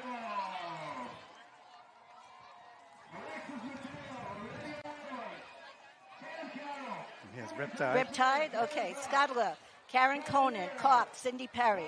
Rowers, Ava Orlando, Julia Sanfilippo, Cassidy Kleptowski, Cecilia Souza, Cece Weigel, Malia Balcom, Chloe Young, Ella Brown, Annette Love, and Carson Kleptowski. Yeah, Carson Kleptowski, yep. And they are in the Pinta, and do you know what lane they are in? They are in the red. Red lane, gotcha, all right. Powerful. They will be in the white in the Santa Maria. Scuttler, Monica Banks, Cox, Alex Rose. Rowers, Alexis Mateo, Cam Carroll, Jordan Park, Molly Taramina, Olivia Madruga, Aurelia Lord, Emily Pelazzola, Kaya Minio, Morgan Penimpede, and Madison Battle. I hope I got those names right. Yeah. Okay. Beautiful. All right, so I think we're waiting for one of the crews to come into focus here. Looks like they're over here. And yeah, just as you saw before, folks, we're going to have 3 crews racing against one another. They're going to form together here, try to line up as best they can as they sort of creep their way out towards the flags. There is a red, white, and blue flag a half mile off the beach here. And they're going to go straight out, make that turn, and the first to come back and reach Pavilion Beach will be your winner. The winners get an American flag. The second place team gets to hoist an Italian flag, and it's really all about the bragging rights and the camaraderie amongst the crew and the other rowers. Absolutely. And again, Joanne, these are juniors, so they're under 19 years old. Under 19, yes. Under 19, using the same boats and the same oars. The oars are 40 pounds an oar. Yep. They're using the same boat and the same oars. Girls that are anywhere between like 14 and 18 years old. And the It's pretty same impressive. mile, half mile Same. out and half mile in. It's impressive. It is. Because it's not it's not easy. It's not. And in the eliminations, there was a crew that were all 8th graders. And they compete against, people that are 18 years old. Yeah, so women, they're almost, to, yeah. to just see them out there pulling that oar and staying together, they looked really good. I mean, Yeah. they didn't come in, but they did a great job. That's awesome. Yeah, Yeah. They just don't have that strength yet, but they will get it. right. Get that little bit of an experience. Now, Joanne, now you see the current conditions. Can you describe to folks at home what these crews are going to be dealing with? Okay, it looks like we still have the wind going left to right. So it still looks, now I'm looking at those boats over there. I don't know if they're going to be in the way on the left side here by the red flag. Yeah, I see it, yep. On the police boats here. Yeah, because they may have to start a little bit high. So, but weather conditions, it looks a little bit calmer, but I'm not really sure. I feel so. What do you Yeah, think? I feel it's a little Think it is? calmer. Just a little bit. Yeah. I think the surf's a little calmer. I think the wind's picked up Picked since up. the Yeah. women's Yes. seniors. I think so too, yeah, you're right. Like we said earlier, the turn is huge. So you got to play the wind right, no doubt. The And scuttler's these got to young play it. girls are pulling 5 oars on one side to turn that board around right, with the scuttler. right. It's amazing. Yeah. Teens, they're teens. Yep. Teenage girls, which is incredible. Same exact race as the women seniors, same exact race as the boy juniors, same exact race as the men seniors. That's what these girls are doing. Yep. There's nothing different. The same Same oars. boats, same oars. Everything's exactly the same. Yes. And I'll tell you what, the times aren't that far off. It really isn't. The junior boys and the junior girls. Really? There's a time difference, but it's still impressive. Oh, yeah. So everyone's just kind of getting in position right now. It's really difficult to sort of line these boats up, say nose to nose to nose. So you'll see some posturing. This is what we call feathering as they try to get themselves in position. And then they're just going to try to creep ever so slightly above the, by that, say, starting point. And you'll see crew actually hold their arms up when they are ready. But you have to wait for the third set of arms to go up before it's an official start. Also, I'd like to mention, too, in the red and the white flag, I believe it's those two, they're women scuttlers. Yes. And one male over in the blue. That's right. Yep. So we have scuttling Riptide is Karen Conant, and then scuttling Powerful is Monica Banks. So we have 2 women scuttlers. 3 women coaches, Ashley Smith, Cindy Perry, and Alex Rose. The coaches are keeping harmony, making sure everyone's in sync, maybe making what's called a move where you might take some harder strokes, harder strokes. But the best way I like to say for people that really don't, what does the coach exactly do? It's like the director of an orchestra, keeping everyone in harmony, keeping everything in sync. It's a very important position. She does probably more than most people think because she's got to make sure if she sees somebody getting out of sync, she's got to tell them watch your oar, or if their oar twists, you tell them fix your oar because if they crab an oar, they mess up the whole side. Right. So you're really watching a lot. Right. And some people lay back more than others, and they sometimes got to be careful of that.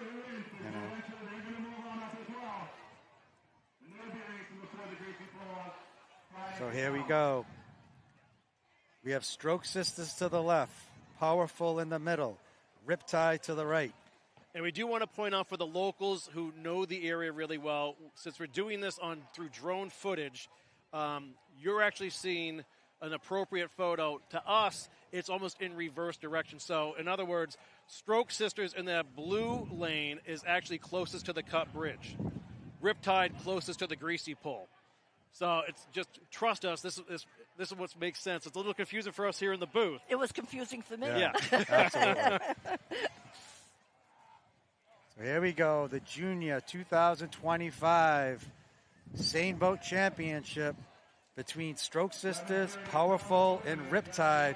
We're going to have a new champion. Yeah, now this might seem tedious to folks who aren't aware of how this works, but, we're going against the tide to begin with, so the longer you sort of drift, you got to kind of start over and get back into position again. Right. Yep. Oh, they're lining it back up. Oh, no, and I also want to ask you, Joanne, so obviously there was a pretty long Greasy pole, right? Yes. So the girls were out there idling for quite some time. It's horrible. That's horrible, yeah. It's horrible. You're just waiting. stiffening up. You're just sitting there, and you really can't row around much. I mean, you can a little bit back here, but, you're just sitting there nervous, wanting to get started and get it over with. Unfortunately, these crews are facing a little bit of crosswind. They're pushing the boats around. Yep, so that's what we're hearing now. So you can notice that crosswind out there, which is actually pushing the boats down, say, towards the cupperage if you know the area, or to the right side of your screen if you're watching from out of town. So that's why it's just taking a little longer to get them in position. I'm going to assume it'll be a relatively fast start once we get going. But again, this is for all the marbles, so, you got to, you kind of want to. Yeah. Yeah. You're going to have a new champ, and you kind of want to make it work for you, too, so. I remember in the men's senior finals last year, it's like it took a good 15, 20 minutes for us to get off to a start. Really? There was so much posturing and feathering and false starts. Oh, they won't give an inch. No. You'll probably see it again in the men's race. I know in the elimination race, even the Saturday, it's very, very competitive. And we'll make another point again that tomorrow morning, if you're local and want to come down to the beach at 10 in the morning, the first responder Seine boat race happens amongst the Gloucester Police Department, Gloucester Fire Department, and the Coast Guard. And our own Phil Francis will actually be on the police department boat, and then he'll be joining us for coverage later in the day. So I'm sure we're going to hear all about, well, it depends how it goes, whether we hear all about it or not. You'll see a lot of parents out here cheering their kids on. I had the pleasure of being able to row with my granddaughter. She started a junior crew, and she asked me to help them and teach them and stuff. And the second year in, we did win, and I'll tell you, it's like one of the proudest moments. And you see a child or your grandchild at that age doing what you do, and it was just great. Oh, it was a that's great feeling. fantastic. Congratulations to Salty Ore 2025 Yes. Friday Great Women's race. Champions. Yeah, honestly, I don't know if they timed these things, but geez, they came in fast. They did. They had a slow start, and it didn't really matter. They made it up in no time. Yeah. Yeah. Cruise to victory today over two really experienced teams. Yeah. Congratulations to Joseph Kleiss, Jojo Kleiss, your 2025 Greasy Pole champ Friday. And here we are in the junior same boat championship. You might get a All little three bit are of lined sun up, back here. ready to go. They're getting ready. They're feathering, Joanne. 3 boats lined up, ready to go. We're getting Juniors, there. here they go. Go. Hands are up. And There they're they go, off. and they're off. There they go. All 3 boats are off. You have Stroke Sisters to the left, Powerful in the middle, and Riptide to the right. Yeah, it looks like Powerful in the middle got a nice start and came out with a quick lead. So we have Powerful in the middle, Stroke Sisters to the left. Looks like a slight lead by Powerful. Powerful, yeah, off to a nice start here. And you even notice compared to the earlier race, how they're positionally just different because of that crosswind. They started actually closer to the Greasy pole. Right, because it would push them over. Yeah. Yeah. Yep. Here we are, Powerful in the middle and Stroke Sisters to the left, real close. It looks like Powerful up by a little bit. So what are the important points, Joanne, that you're trying to hammer home to a younger crew making their way out to the flag? What Stay together. Yep. Mostly stay together, lay back, use your legs.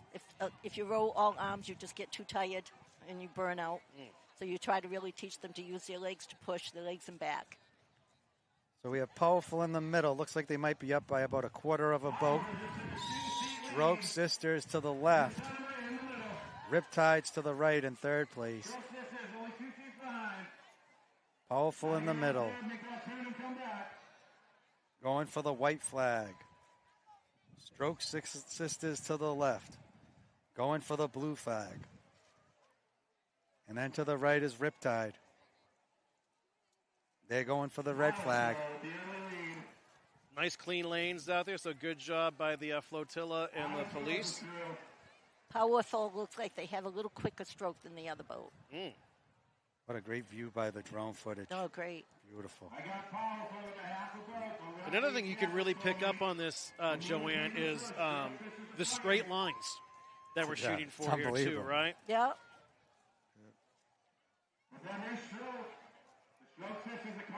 They're gaining. Stroke Sisters to Sisters the are left gaining. in the Nina. Yeah. Going for the blue flag. Powerful in the middle in the Santa Maria with a slight lead over Stroke Sisters. A half a mile out.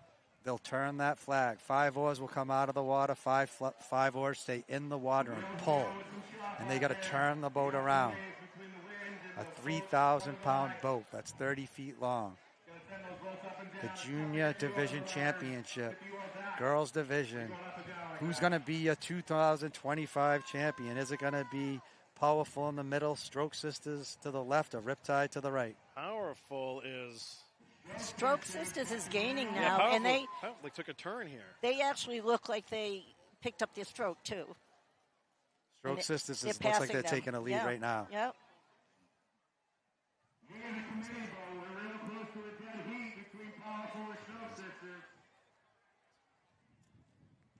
You are watching the They're adjusting. Women's Junior Same Boat Final here at Pavilion Beach.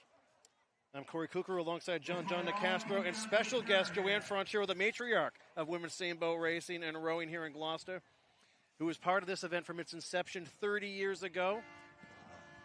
Wow, look at this. It looks like a dead heat. Does. It looks like a dead heat between Powerful and The Stroke turn will be Sisters. big. And Stroke Sisters. All right, that's Alex Scuttlin. Alex Powerful is Rodolosi Monica. and Monica Banks. It's going to come down to the turn. And Stroke Sisters now look like they took the lead again. They're going back and forth. It looks like a dead heat. Well, they almost pulled this off last year They're against the little Lady ahead. Lukes. Who did? Stroke Sisters? Yeah. It looks like they're a little ahead. Wow. What a race. We have the Stroke Sisters to the left, Powerful in the middle, Riptide to the right. It looks like the Stroke Sisters might be up by a seat. What a race. A half a mile out. Turn the flag and a half a mile back. Whoever hits the beach first wins. The turn and endurance on the way home. Yeah, especially with kids this young. With kids, With kids this young. Being able to pace yourself, and this is where the coach really comes into play. You can't burn out. This isn't an easy race by any means. So it looks like Stroke Sisters might have a slight lead over Powerful in the middle. Stroke Sisters to the left in the Nina. Looks like they're gaining a lead, a bigger lead now. Riptide to the right, giving it what they have. Always give props to all three crews. So Joe, what can you attribute that to? Is it just more uniform strokes, stronger pulls? Probably staying together, strength, endurance, stroke speed, all those things factor into it. Yeah, because the coach could say, give me 5 quick 10, ones, yep. 10 quick ones. Yep. Just to give a little jump start. Get it in, go from fourth gear to fifth gear. Yeah, and they'll probably pick the stroke up a little bit more and pull a little bit harder when they're approaching the flag to get the momentum of the boat up. Here comes Stroke Sisters, just up by a little bit. It looks like it's real close. They're both going into the turn, a dead heat going into the turn between Stroke Sisters and Powerful. Both have nice strokes. They're going back and forth. They're angling in. Here come the flag. flags. Here they come. We'll see how these go. Here they go. The Stroke Sisters went directly at the flag. See how they come out. Powerful took a little bit wide of a turn. Who's going to get this boat around? 5 oars came out of the water. 5 oars of turning this boat around. 5, can they get out? Both boats are trying to get out of it. It looks like Stroke Sisters is out of it. They're Stroke back in the Sisters is water. out. They're back in the water, Stroke Sisters. Here they come. Stroke Sisters definitely came out a little bit quicker. Powerful's going to have to gain a little bit. It looks like Stroke Sisters gained about a half a boat. Yep. Looks like they're about 2/3 of a boat up. Yep. Powerful's going to have to make a move at some point, no doubt. Riptide to the right. Yeah, Riptide to the right is approaching the flag. Stroke Sisters and Powerful are on their way home. Yeah, they go. It looks like Stroke Sisters are picking up momentum up by about a boat. Stroke Sisters looks like they're giving it a little bit extra here, pulling away up by about a boat or a little bit more. Yeah, and that vessel to the far left is the Fiesta committee boat that follows along with the rowers. They're probably a little over a boat ahead of him now. Yep, Stroke They're Sisters gaining with a great coming turn. home. Yep. Stroke Sisters with a great turn. Picked up at least a half a quarter to 3/4 of a boat on the turn. Alex Yes. Rodolosi, the scuttler. Ashley Smith, the coach. Just a tremendous job by the turning side. Gained about a boat, and they look like they're up by about a boat and a half at this point. Yep. Stroke Sisters to the left in the Nina.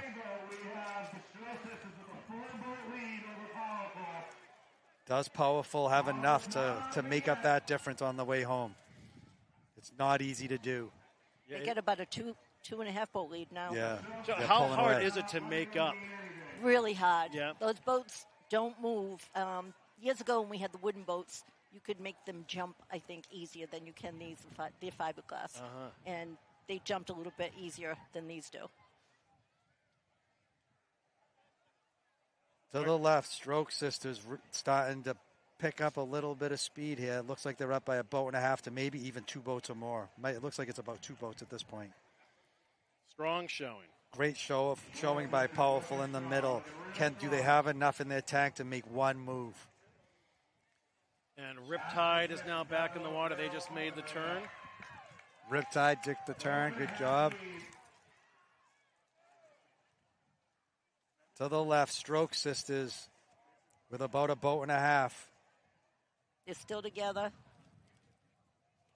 Still get a good They have stroke. a nice stroke. Yep. They have a nice stroke. And where are they finding the strength now? Adrenaline. Yeah? Yeah. Especially now, a new champion. Right.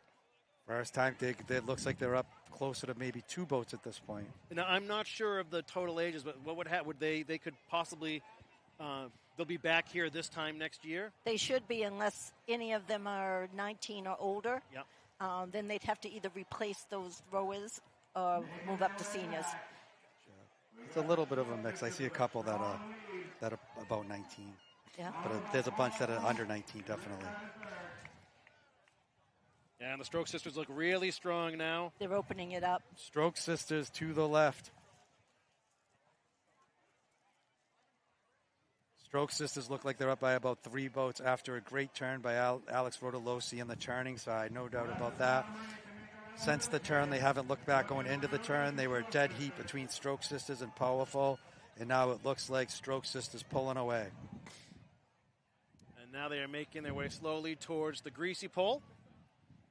And here comes the Greasy pole shuffle. Yeah, can you explain that for folks who don't Sure. know? When we hit the Greasy pole, the coxswain will yell out, Greasy pole shuffle, and everybody pulls with everything they got left and picks up the stroke and just pulls that boat with their adrenaline and their strength all the way home. And that breeze is picking up again. Don't know if that'll be a factor. Here they come, Stroke Sisters to the left. Looks like they're going to be a 2025 Junior Girls Division champs. In the middle, Powerful with a great race. Just fell up a little short. And to the right, you have Riptide giving it everything they have. Riptide is the new crew, by the way, Yeah. this year. They never rode before, so. Oh, hats off to Awesome. them. Yeah. Yep. Get your experience and reps in now, because you can't do it for a full year in these boats. And it's always cool seeing people on the beach creep closer and closer to the water as the boats come in. Here Well, comes the Stroke A lot Sisters. of them are the parents. I'm sorry. That's okay.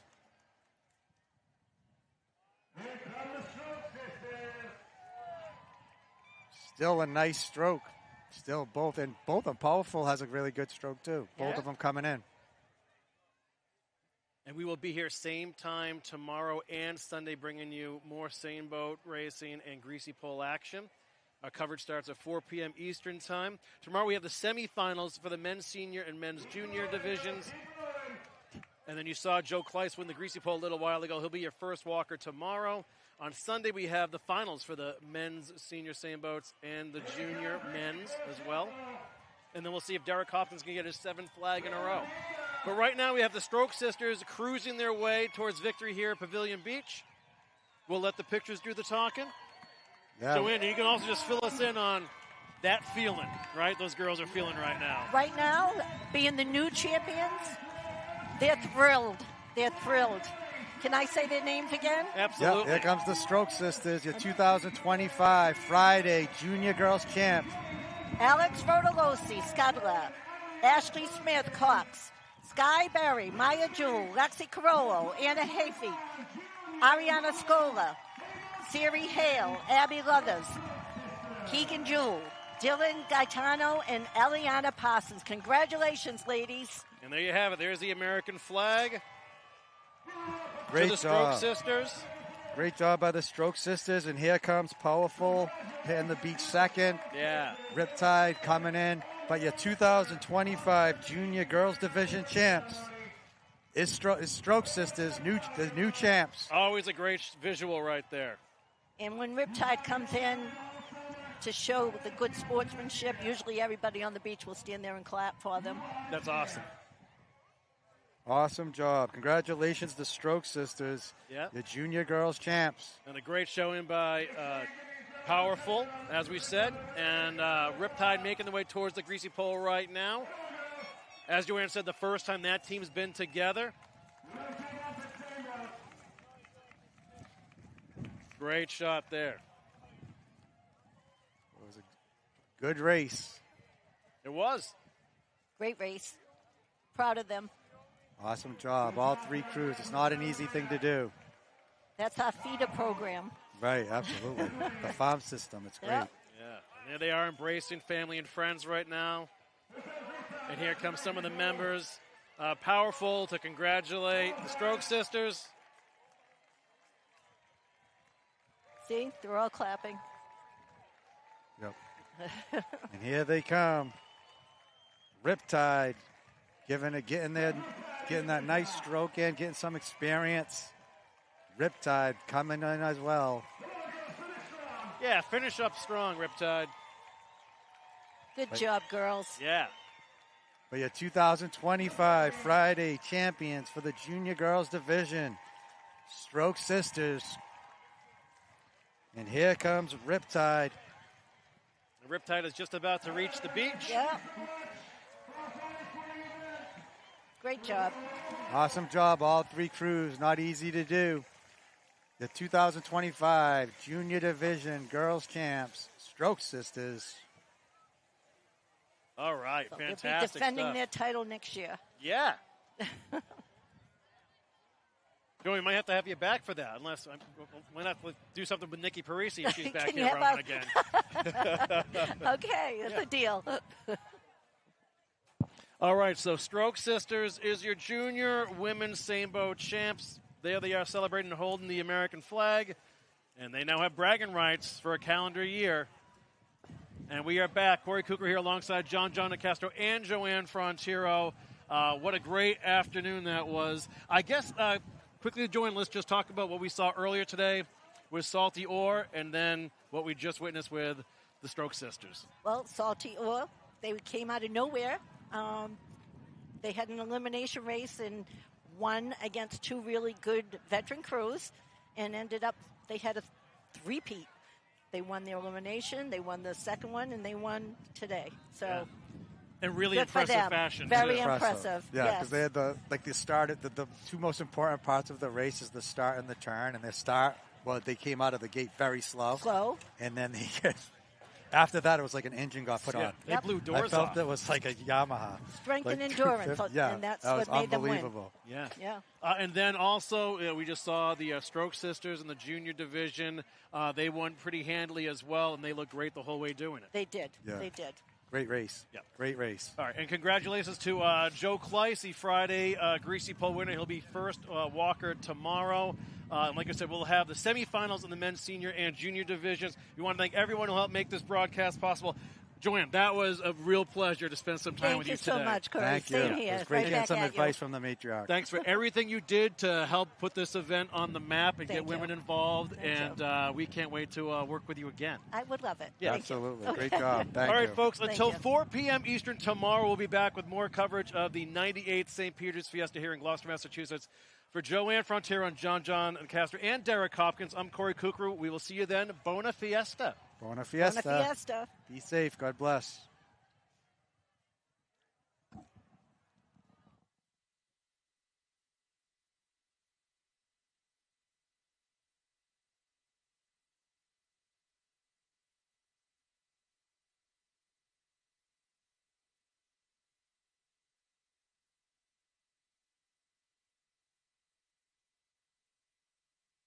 Or do-it-yourselfer, the Building Center makes ordering supplies as simple as a click. Just go to our website and get real-time pricing 24/7 on everything we stock, from lumber to nails to decking. You can even schedule your delivery when you need it. Have a question on a specific product? Use our new text feature that goes straight to our sales counter for fast answers. Get the supplies you need, manage your payments online, and save time. The Building Center. We make building easier. If